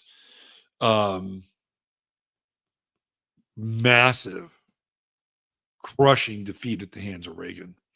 Anyway, we're getting a little bit ahead of ourselves or behind ourselves, depending on the time. But yeah, this Chiron was big in 74. We saw the fall of Nixon during Chiron and Aries at right around this degree. So what'll happen? Does history repeat? Are we going to see the fall of Biden? Are we going to see the fall of Trump? Well, everybody, hates Trump. Well, not everybody. There's a lot of pro-Trump people that don't hate him. It'd be interesting to see if you could get like a realistic poll and percentage of how many people hate Biden and percentage of how many people hate Trump. It'd be an interesting poll. That'd be pretty close, actually. Almost equal amounts of hate on both sides. But somebody could fall with this Chiron and Aries because these cycles tend to repeat. And we also looked at like what's happening in this year for the Democratic National Convention. It's happening in Chicago. And go back then, and Chiron was in Aries in 1968. The true node was in Aries in 1968. And guess what else was in Aries? Saturn was in Aries in 1968. So it was an Aries just pile up. And the Democratic Convention in Chicago is probably the most violent ever. It was incredibly violent. And so here we go, right? We have all this violence happening. Well, theoretically, I think a lot of these people that are on the campuses are peaceful. Now, you have people that have been hired to not be peaceful. You get a little bit on both sides, maybe a lot on one side, maybe a little less on the other. But you have these shit disturbers, the agent provocateurs, who are there to further a violent narrative. But these protests are starting to become worldwide. They're starting to really take off. And it's going to be interesting to see what happens because Israel is, it's a big part of the story. We're going to get into Israel's chart a little bit later. We got a Venus-Pluto square, although Venus is starting to separate. It's kind of intensity through bond. I would say if you went back Friday, you probably would have felt more of it on Friday, kind of getting into the clenches, into tight spaces in your relationships. The other thing with Venus and Taurus that represents your relationship with your assets, hard assets. And I know a lot of people are freaked out about what to do with their money, what's going on with 401ks. I mean, I don't think it would be paranoid for a person to be so concerned about their retirement and their 401k or whatever to have the greatest fear of greatest fears, which is one day it just not being there. I don't think it's an unreasonable fear, by the way, based on what's going on in the world. I don't think it's an unreasonable fear. But then what do you do with the fear? How do you theoretically diversify to the point where, you can take a hit? But you may want to figure it out. Because Venus and Taurus, we talked about this the other day, is that you want to look at the relationship with your hard assets. That's Taurus's hard assets. And Venus squaring Pluto is all about the relationship with those hard assets. And it can be very extreme. It could be potentially an interesting time to look at investing. I think Venus will catch up to Jupiter, although Jupiter goes into Gemini on the 25th. So what are we, 20 days from now? Yeah, it should catch up to Jupiter. That might be a good time. So right now, I would start to look at ways that you could diversify, invest. Hard metals are always a good thing, but they're difficult to store. Those are one of the hard things with hard metals. I don't know when the crypto run is going to end. I'm not very, I should have seen it coming with that Jupiter Uranus conjunction. It just took off. It's been about 7 months now, right? But before that, it was just so like it was there. It was the cycle of these pump and dumps. So if there's going to be a pump, there's going to be a dump. And I would say that probably Venus crossing over and moving past Jupiter might be the end of the pump, and then the dump might be on its way. Let's see. I think we're good. Saturn is at 17, Pisces right here. So it's in the second decan, puts it in the Cancer decan. It's when, people take things a little bit more personally in that decan. And it gets up to 19 and then retrogrades back to 14. So it's going to be around that Pisces decan until next year. And again, you're looking at your home, your values. To me, Saturn and Pisces is almost like, and I wonder if people are going to wind up doing this. Because one of the things that's kind of coming out with a lot of this censorship, and especially this latest bill that came through Congress, is demonizing parts of the Bible where it's clear that they're talking about whatever cast of characters were around in Israel at a particular point in time and their theoretical role in the death of Jesus, right? So they're basically saying, hey, look, if you bring this up, this is hate speech. So what they're doing is they're starting to define the Bible as hate speech. Some of you may go, yeah, it is. Fuck yeah, it is hate speech. And some of you may be a lot more traditional than that, let's say. And so, no, it's not hate speech. Depends on which part of the Bible you're in. Some parts of the Bible are all about love, and some parts of the Bible are all about being punished by a vengeful and wrathful God, right?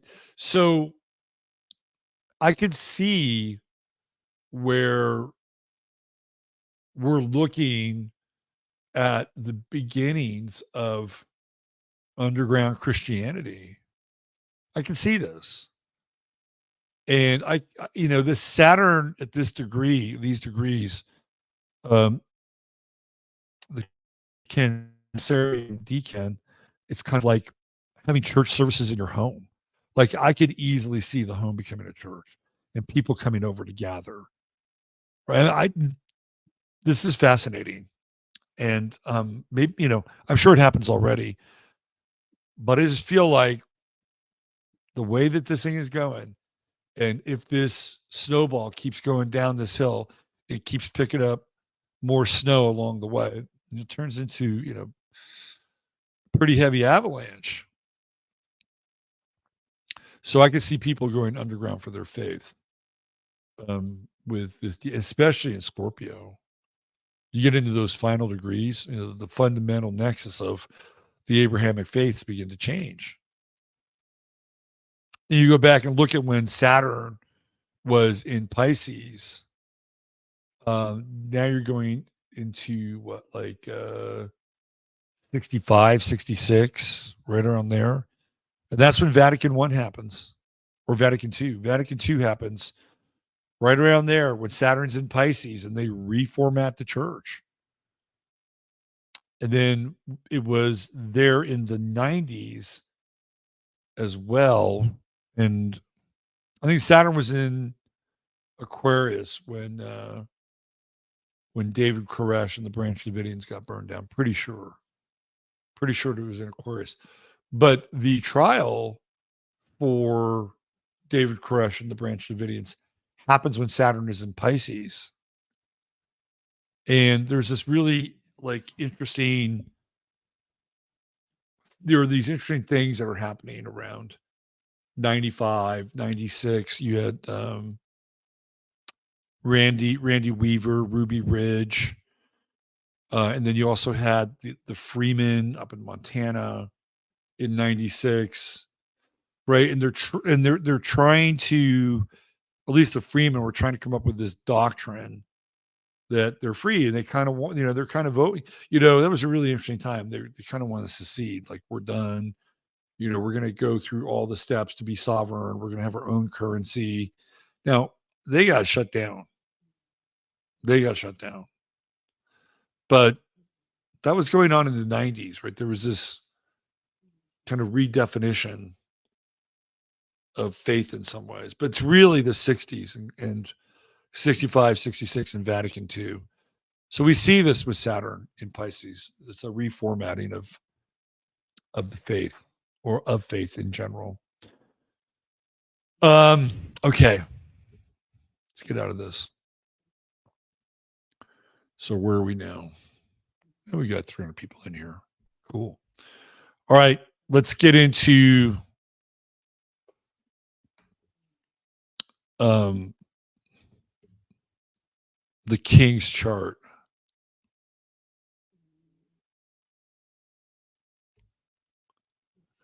What's his name?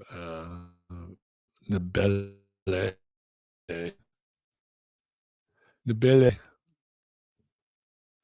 You got to check his chart out.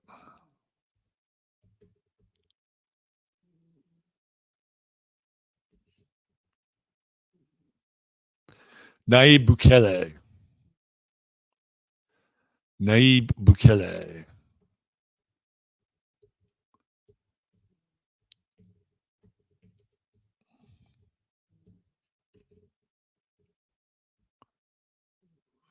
All right, here we go.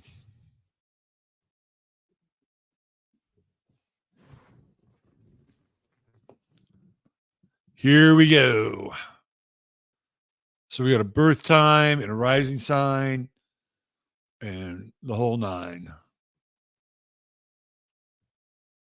Oh, this guy's going to have a major year. Am I frozen again? Fuck, I can't get back to StreamYard.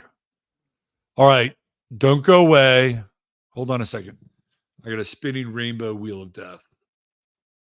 Sometimes if I give it a moment, it will resolve itself. And then sometimes I have to get involved. Let's see what we got here. Dun dun dun dun dun dun dun dun dun dun dun dun. All right, I'm going to be right back.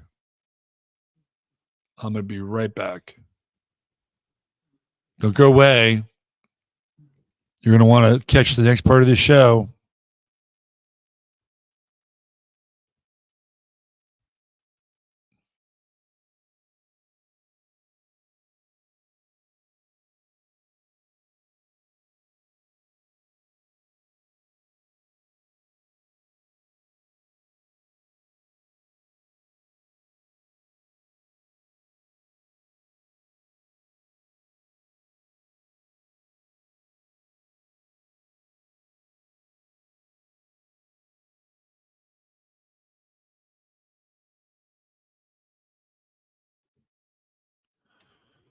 All right, I'm back. We're back on the case. Sorry about that. But it happens sometimes. All right. The astrology of Ayib Bukele. This guy, there's a reason I put a crown on his head. Sun Leo, true node in Leo. Are you freaking kidding me? Speaking of Leo, who's here?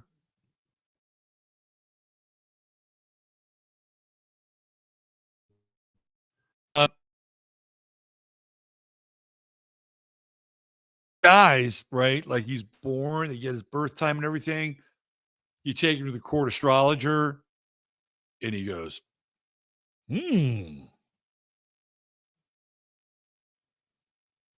Auspicious. He's born to rule. This is the chart of a king. It kind of is. Now, I'm not here to lionize him. Get it, Leo? Lionize. But the dude's got pretty fucking royal chart. Just saying. Now, what's interesting is that behind the sun, he has Mars in Cancer and he has Mercury in Cancer. I think this is really interesting, right? Like you don't see what motivates him. And Mars in Cancer is very protective. Right? It's very, very protective. It's of the people, right? It's of the folk.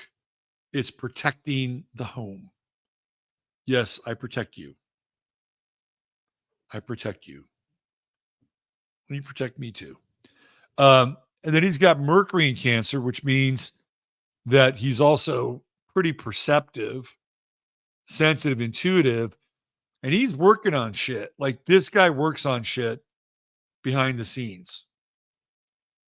He also has what's called Promethean Mercury.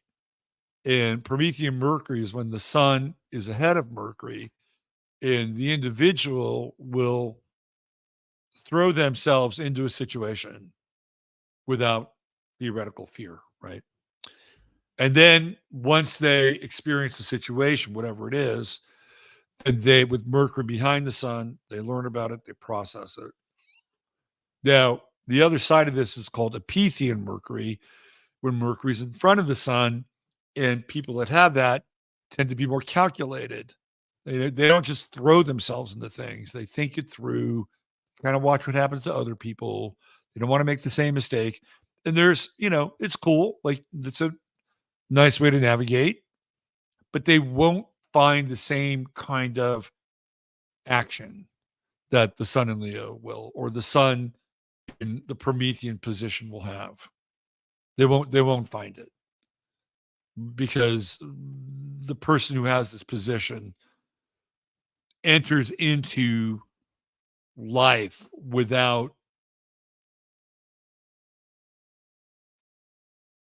filters in some ways. Now, with Venus way out in front, it is a very distant filter, but it is a filter nonetheless. You're going to have Venus somewhere in this mix, right? It's going to be in front of the sun or behind the sun. It's at 29 degrees Leo. And it's kind of interesting too, right? Because this idea of the anaretic degree means that there's unfinished business. Like, well, you just don't have this thing figured out quite yet. So you need to go through it. So one could make a case that it might represent a relationship. But you could also make a case that it's a relationship with Leo, a relationship with power, and a relationship with rulership. This guy's got a pretty fucking kick-ass chart, right? He has a grand trine, like right here, right? He's got a grand trine going on here.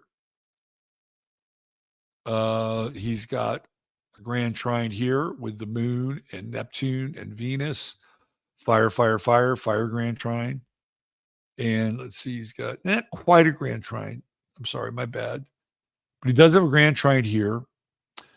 He's got a trine with, where is this? This is midheaven with Mars. Mars is trining his midheaven. So he's forceful. He also has this really interesting Jupiter-Saturn conjunction at 4 degrees. Like, it's like fucking exact. I have never seen such an exact conjunction in all the years of my being an astrologer.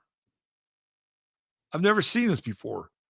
457, 457. Like it is freaking on the nose. So one said, well, that's total Kazemi. like Jupiter and Saturn cancel each other out. I'm not necessarily in that camp. I see it a little bit differently. I see them as combining forces, right? And they form a unique and interesting pattern to that conjunction.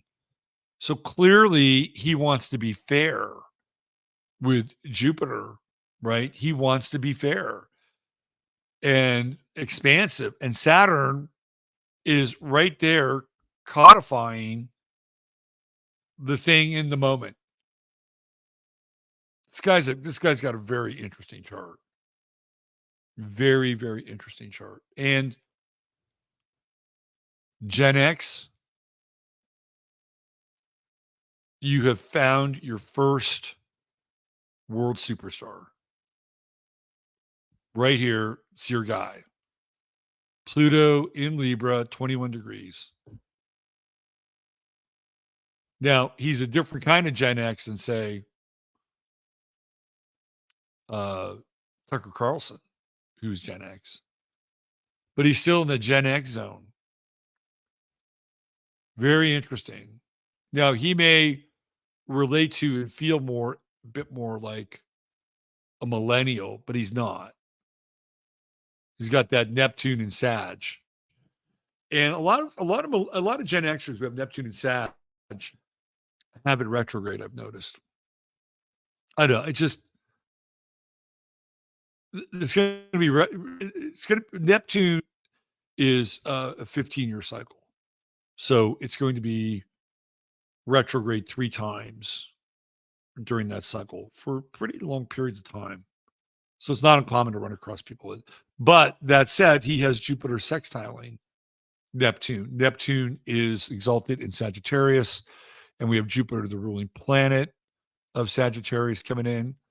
And so this guy's got a kindness. He's got a kindness streak. But he's fair. And with Saturn, he can kind of bring the hammer a little bit. It's a very interesting chart. He's got a mystic rectangle going on in here. It gets him out of jams. The chart itself is it's almost like a hybrid splash. Whatchamacallit? What's the other one? Splay. Hybrid splash splay. But let's see, what do we got? Here we go. One house, 2 houses, 3 houses, 4 houses, 5 houses, 6 houses, 7. So it doesn't really quite qualify as a splash chart. Splash chart, you need to have 9 houses that are occupied. So it's kind of, some people say, well, maybe it's a bucket chart with the moon here as being the focal point. Well, he's got his moon in Taurus, but it's still part of this interesting fire trine going on. Although his moon's in Taurus, it's not in Aries. Interesting. He's got Gemini rising. Well, guess what he's going to have this year? He's going to have Jupiter on his ascendant. This guy's going to fucking expand. He's got a very interesting chart. Very, very interesting chart. What are the downsides of his chart? This guy went in on crypto too. He's big on Bitcoin. He invested heavily in Bitcoin in El Salvador. He locked up MS-13. He cleaned everything up. But this dude is a king. And I think it was Time Magazine wrote a piece called The World's Coolest Tyrant. Yeah. This guy has some really interesting capacity for, when I say rulership, I'm not talking about in the chart, even though the sun in Leo is in rulership. I say rulership in terms of qualities that somebody would need to be an effective ruler or leader. He's got it. It's not a chart without potential stress. Like the square with Mars, Saturn, Jupiter, right? Especially in Cancer, could be a bit frustrating. But, Mars Saturn square, you're going to grind. You're just going to grind with a Mars Saturn square. And, you're going to grind until you get the job done. Mars Jupiter square as well. And I think, again, when you get into Jupiter squares, you get into these energies that, cause the other planet to take risks and open up a bit more. It's really fascinating chart. Really, really fascinating chart. Again, Mercury in Cancer. It makes him a little less dictatorial than if he would have Mercury in Leo, with the royal decree.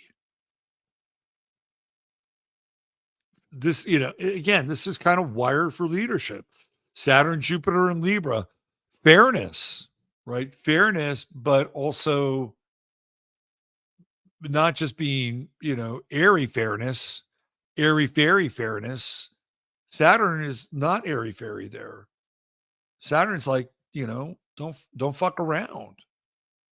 He's got Pluto in a wide trine with his ascendant, so he has some intensity. And he looks young, right? The dude looks young. Look at him. That's your Gemini rising. You got Gemini rising, you're going to look young for a long time. It's just the nature of it. This dude's just getting started. I'm telling you, he's just getting started. And over here on the other side of the chart with Pluto, now this is the one thing he's got to watch out for. Mr. Bukele, you better have good security. Because with Pluto opposite your sun, look, not everybody who's going to go through a Pluto opposition has to worry about this. Don't stress out. But a guy like this who is, pissed a few people off, made a few enemies, you gotta be careful. And Pluto is squaring his moon as well. So he's going through some very interesting torques around his values. He's got that moon Pluto opposition. He's kind of stubborn, this guy. But I think it works for him. It's a really interesting chart. Really interesting. He's got Uranus in Scorpio and it trines the sun. So he's going to be different. Like he's just going to be this. He's a different kind of dude. He's not going to do things the way other people have done them. He's got a Venus Uranus square. I think that would be hard to be married with a Venus Uranus square. But I think if you marry somebody outside of your background and upbringing, it's easier because you're marrying somebody that's different, right? That's one way to tame a Venus Uranus square. This dude's got an interesting chart. Very interesting. All right, what else does he have here? Let me see. So people having the same sun square moon at a 046 degree orb. Let's see, who do we have? Ariana Grande, Kanye West, Henry Cavill, Warren Buffett, River Phoenix, Taylor Lautner. Okay. Mars trying to midheaven. We looked at that with a 0.38 degree orb. Johnny Depp, Emma Watson, Zendaya, Mel Gibson, Clint Eastwood, Bono, Woody Allen, Priyanka Chopra, Eva Green, Daniel Craig, Emma Roberts, Trisha Paytas. So whatever you think of these people, like I don't really like Bono. I don't really like Johnny Depp. I don't really like Woody Allen. But I do like Mel Gibson. I do like Clint Eastwood. But these people make things happen, right? They make things happen. And that's Mars trying in Uranus to make shit happen. And then Moon at 0 Taurus, you got Joe Biden, Charles III, Rafael Nadal, Natalie Wood, Jerry Lewis, the author Michael Crichton. It's a very interesting chart. Very interesting chart. He's born in El Salvador, San Salvador, but he is not Salvadorian. I think, what is he? Syrian. What's his background? El Salvador's murder rate decreased historic lows during Bukele's tenure, falling by over 50% during his first year. This guy gets some shit done, man.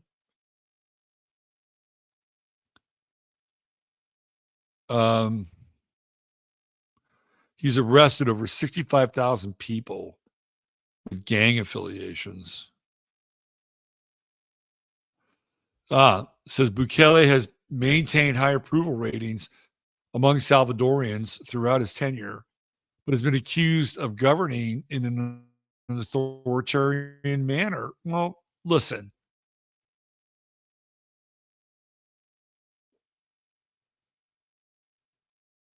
He's a Leo. Sun true node conjunction. Look, you can't. I don't think you can lead without being a bit of an authoritarian. You can't lead without being a bit of an authoritarian. It's the way it is. In February 2020, Bukele was criticized by the opposition for sending soldiers into the Legislative Assembly to encourage the passage of a bill that would fund additional purchases of equipment for the police and armed forces. Look, I've gone through this before. If you're somebody who's in charge of one of these Central and South American countries, like you're always on the hot seat, always on the hot seat, because there's always communists and socialists that are ready to fuck with your system. There's always the American government, and then you have the World Bank and the EMF or International Monetary Fund, right? You have all these threats to your sovereignty. So you have to be on your game. Have to be on your game. And you have to be a bit of a tyrant. I'm sorry. I don't disapprove of it whatsoever.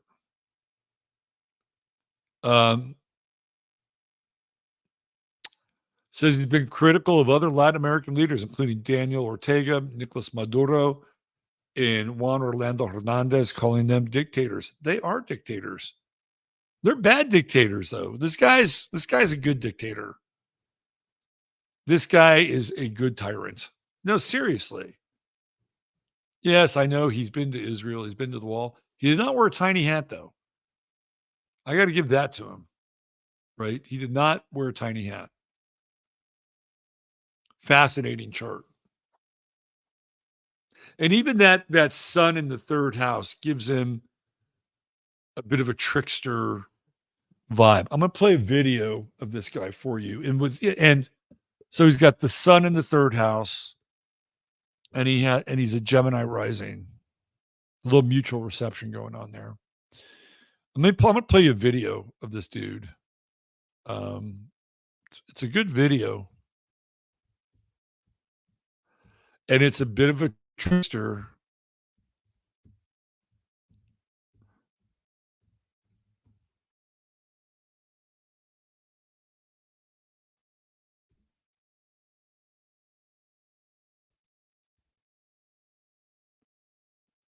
Here we go.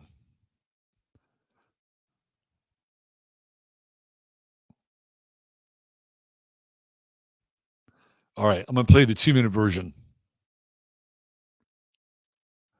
This is the sun in the third house in Gemini rising. This dude is a badass.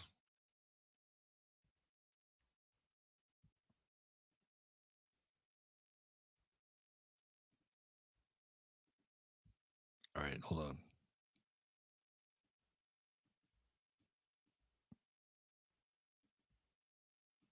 Investiguemos a todos los que están acá. Hold on. I got to start from the beginning. Come on, dude. Para atrás y para pedir en público de que investiguemos a todos los que están acá. All right. This is all right. Let me get the full video because you got to see the full video of this thing. Here, hold on.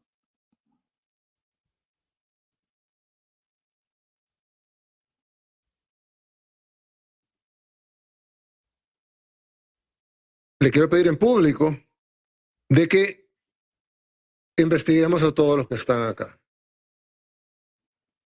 Para atrás y para adelante. Yo me imagino que pues no hay ningún problema, ¿no?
Well, that's like the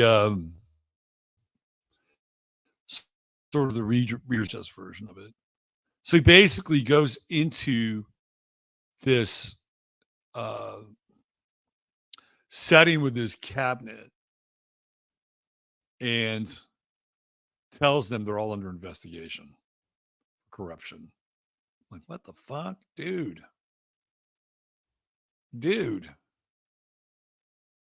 That is a boss move. Let me see if I can find the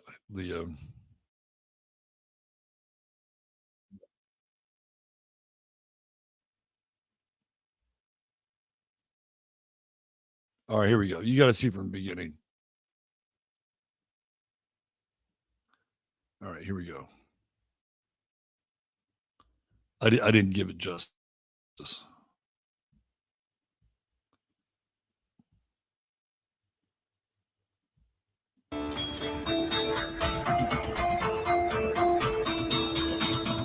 Como pueden ver ustedes, todos los que estamos aquí reunidos son parte del Ejecutivo, del órgano ejecutivo, que es el del cual yo estoy encargado, a excepción de una persona.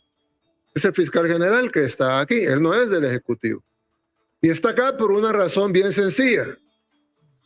Y es porque le quiero pedir en público de que investiguemos a todos los que están acá. Para atrás y para adelante. Yo me imagino que pues no hay ningún problema, ¿no? Hay una persona que me dijo una vez, mire, ¿y tú no le temes a la muerte? Yo le dije, no, pues claro, nadie se quiere morir. Yo no me quiero morir, pero yo sé que me voy a morir algún día, como todos. Si hay algo que no se puede escapar es de la muerte. Todos los que estamos aquí pues, en 100 años pues, no va a haber nadie vivo. Nadie. Ninguno de los que estamos aquí, pero más probable es que nadie sabe cómo se llama el papá del abuelo de uno. Pero hay algo que yo sí le tengo miedo, y es a dejar un mal legado. Y hay presidentes, unos presos, otros fugitivos, pero la mayoría son recordados como ladrones. Yo no quiero ser recordado como el ladrón. Entonces yo no robo, porque no quiero ser recordado como el ladrón o el corrupto. Pero hubo un presidente, el presidente Duarte, que la gente decía en ese entonces, el presidente no es ladrón, pero se rodeó de ladrones. Y en algún momento representó una esperanza para el pueblo salvadoreño. Pero si acaso es verdad que él no robó, qué tonto fue. Porque él era la esperanza del pueblo, no tocó un centavo. Y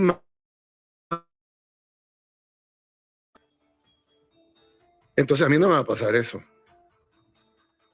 Yo no voy a ser el presidente que no robó, pero se rodeó de ladrón. pero que me recuerden como el presidente que no robó y que no dejó que nadie robara. Y al que robó lo metió a la cárcel.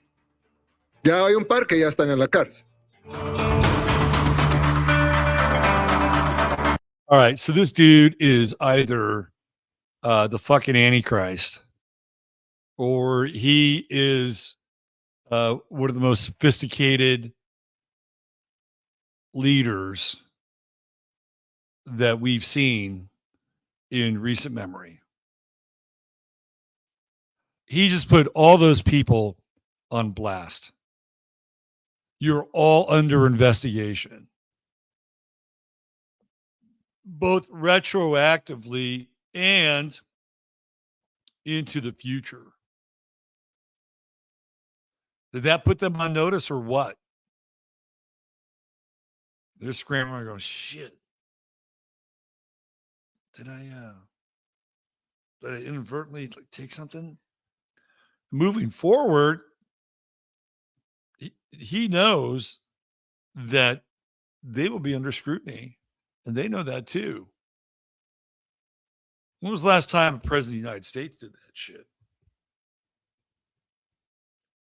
And did that in front of the entire House of Representatives?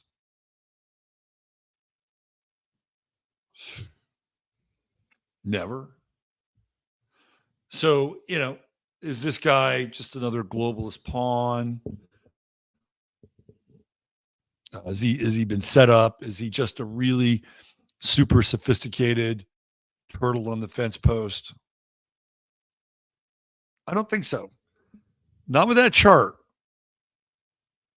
Not with that Sun true node conjunction in Leo at 1 degree and that exact freaking conjunction of Jupiter and Saturn, the most exact conjunction I've ever seen ever in anybody's chart.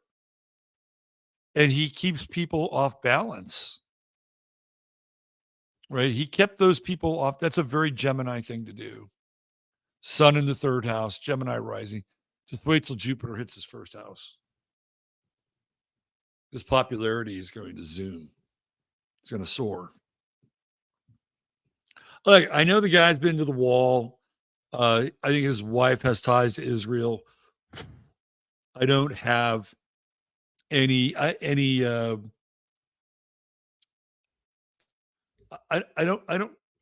don't have any misgivings, right, about who he could be. And everybody's tied to everybody in a world of 6 degrees of separation and power.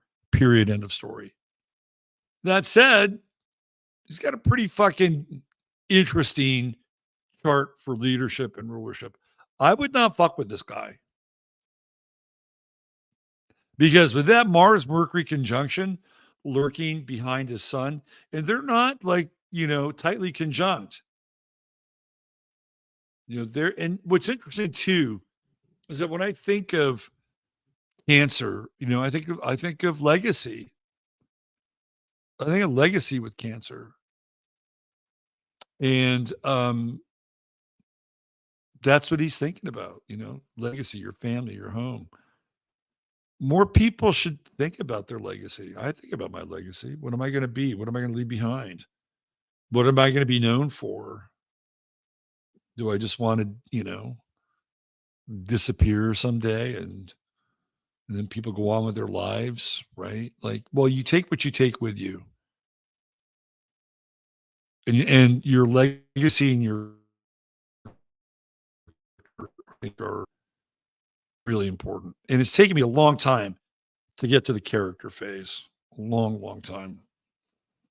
But when you get to a certain point in your life and you realize that your thoughts and your actions have a lot of meaning, far more than you may understand, then you start to take them a lot more seriously.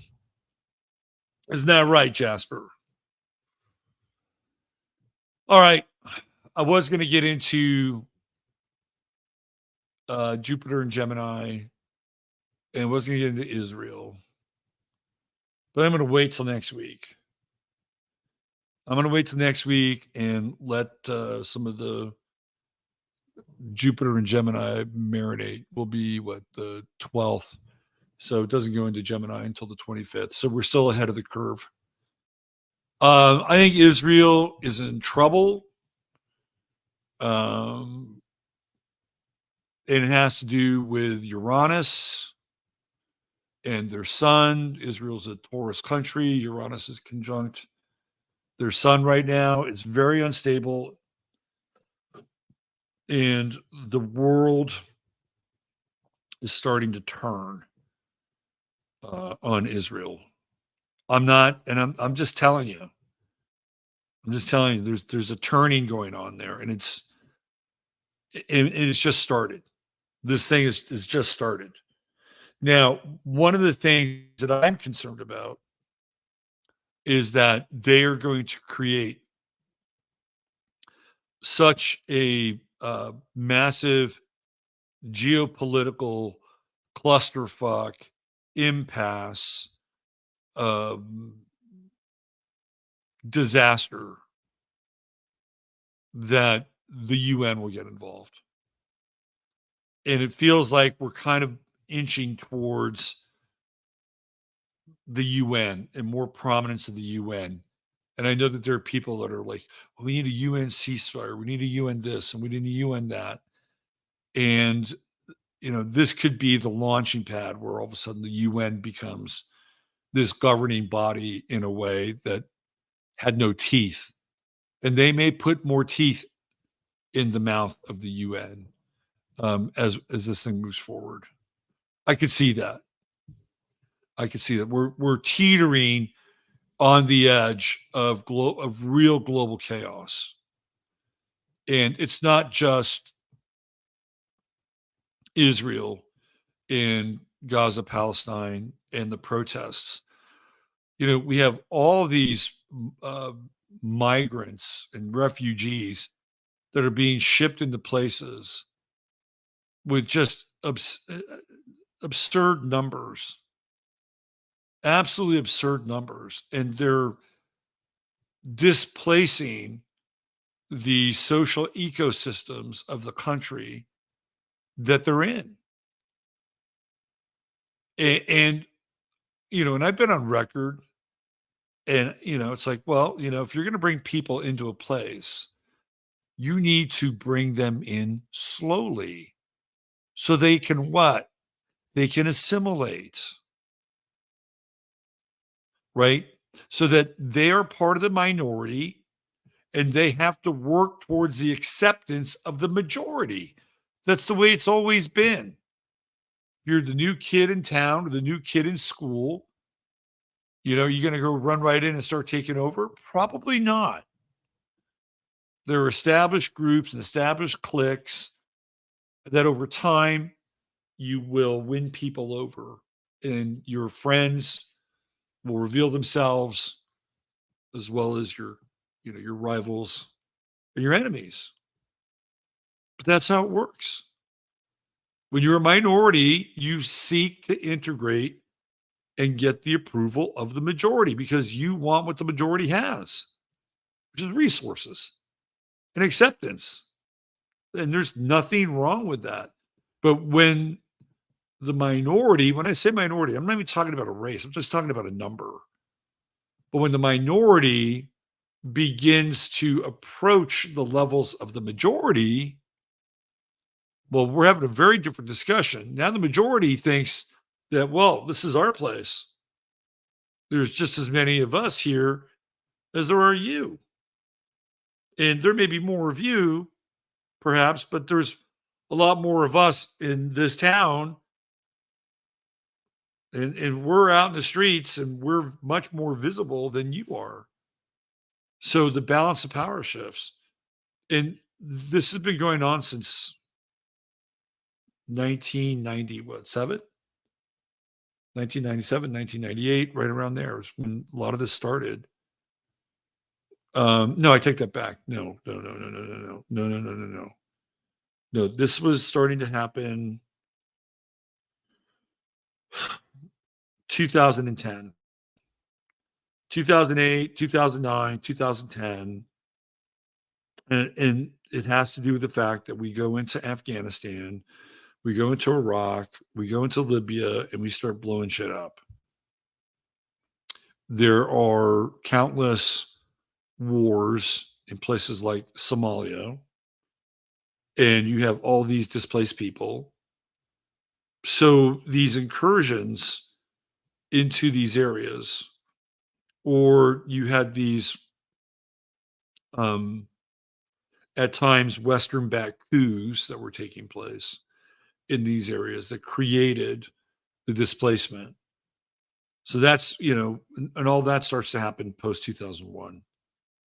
So by the time we're hitting 2008, 2009, right around there, it's really in full swing. Neptune goes into Pisces in 2011, and that's when the majority of the migrations begin. Neptune and Pisces. And they're all sea journeys, right? Like they're all in those boats. It's all Neptune and Pisces shit. And they're there, and they have Catholic charities and all these religious groups that are there waiting for them with compassion and empathy and care, which is very Neptune and Pisces. You remember when it first started to happen, and and all those cute little blonde girls and in Sweden were there with flowers to meet their new countrymen and welcome them into their new homes. My, has that changed, hasn't it? And it really has to do with not with the migration itself, but with the frequency. That's the problem. When you overload a system, then the system cannot take on the integration. Can't take it on. The system winds up breaking when it becomes overloaded. And you have to ask yourself, well, has this been deliberate? They could have staggered it a lot more conservatively. Yes, I know. You're a migrant. You're a migrant. I took you in. Yeah, I know, but you would catch a mouse if you had to. Yeah, you would. Yeah. Okay. All right. I think I'm out of here. Let's see. We rolled for about 2 hours and 45 minutes. And I hope you got something out of the show. Share it, like it, subscribe to the channel. If you want, you can hit me up with a couple of cups of coffee. Whoever has bought me coffee, thank you. Thank you so much. I appreciate it. One of the things that I don't talk about very much, and it's only because I am somewhat circumspect, and I just, do things. I produce a lot of content, and I don't paywall any of it. There's no paywall here. Uh, and I stream Sunday night, Tuesday, Wednesday, Thursday, Friday. On Tuesday, Wednesday, Thursday, I stream 2 times a day. Friday, once a day. Of course, you have Sunday night. Plus, I have a new show with Ferris Gallion, and it's called Astro Dads. I'm just trying to figure out when the right time to. We already recorded it, and it's in the can. And I was going to do it. I'm going to do it on the new moon. I'm going to do, and Ferris, if you're watching this, I haven't told you that yet, but I'm going to launch that show in the new moon. I don't know what day it is, but it's going to be on the new moon. And then we're going to do this once a month, and every day is Saturday. It's going to be Saturday. So that's Astro Dads. And that's happening. So there's all this content. We had serious sports, which will come back again in the fall. All this content. So if you like the content, the ways that you can support the show are support our sponsor, Chris, over at True Hemp Science, buy me a cup of coffee, or get a reading from me, because that's the other thing that I do. I'm an astrologer, and I do this for a living, and I help people to the best of my ability. So those are the ways that you can support the show. And that's it. Thanks for being here. Chattaria, you're the best. Hands down. Numero uno. Chat grupo on the internet-o. All right. God bless y'all. Have a great, great Monday or great week. And I'll see you back here again on Tuesday. Check me out with Emily tomorrow night. Me, Miss E. All right. Bye for now.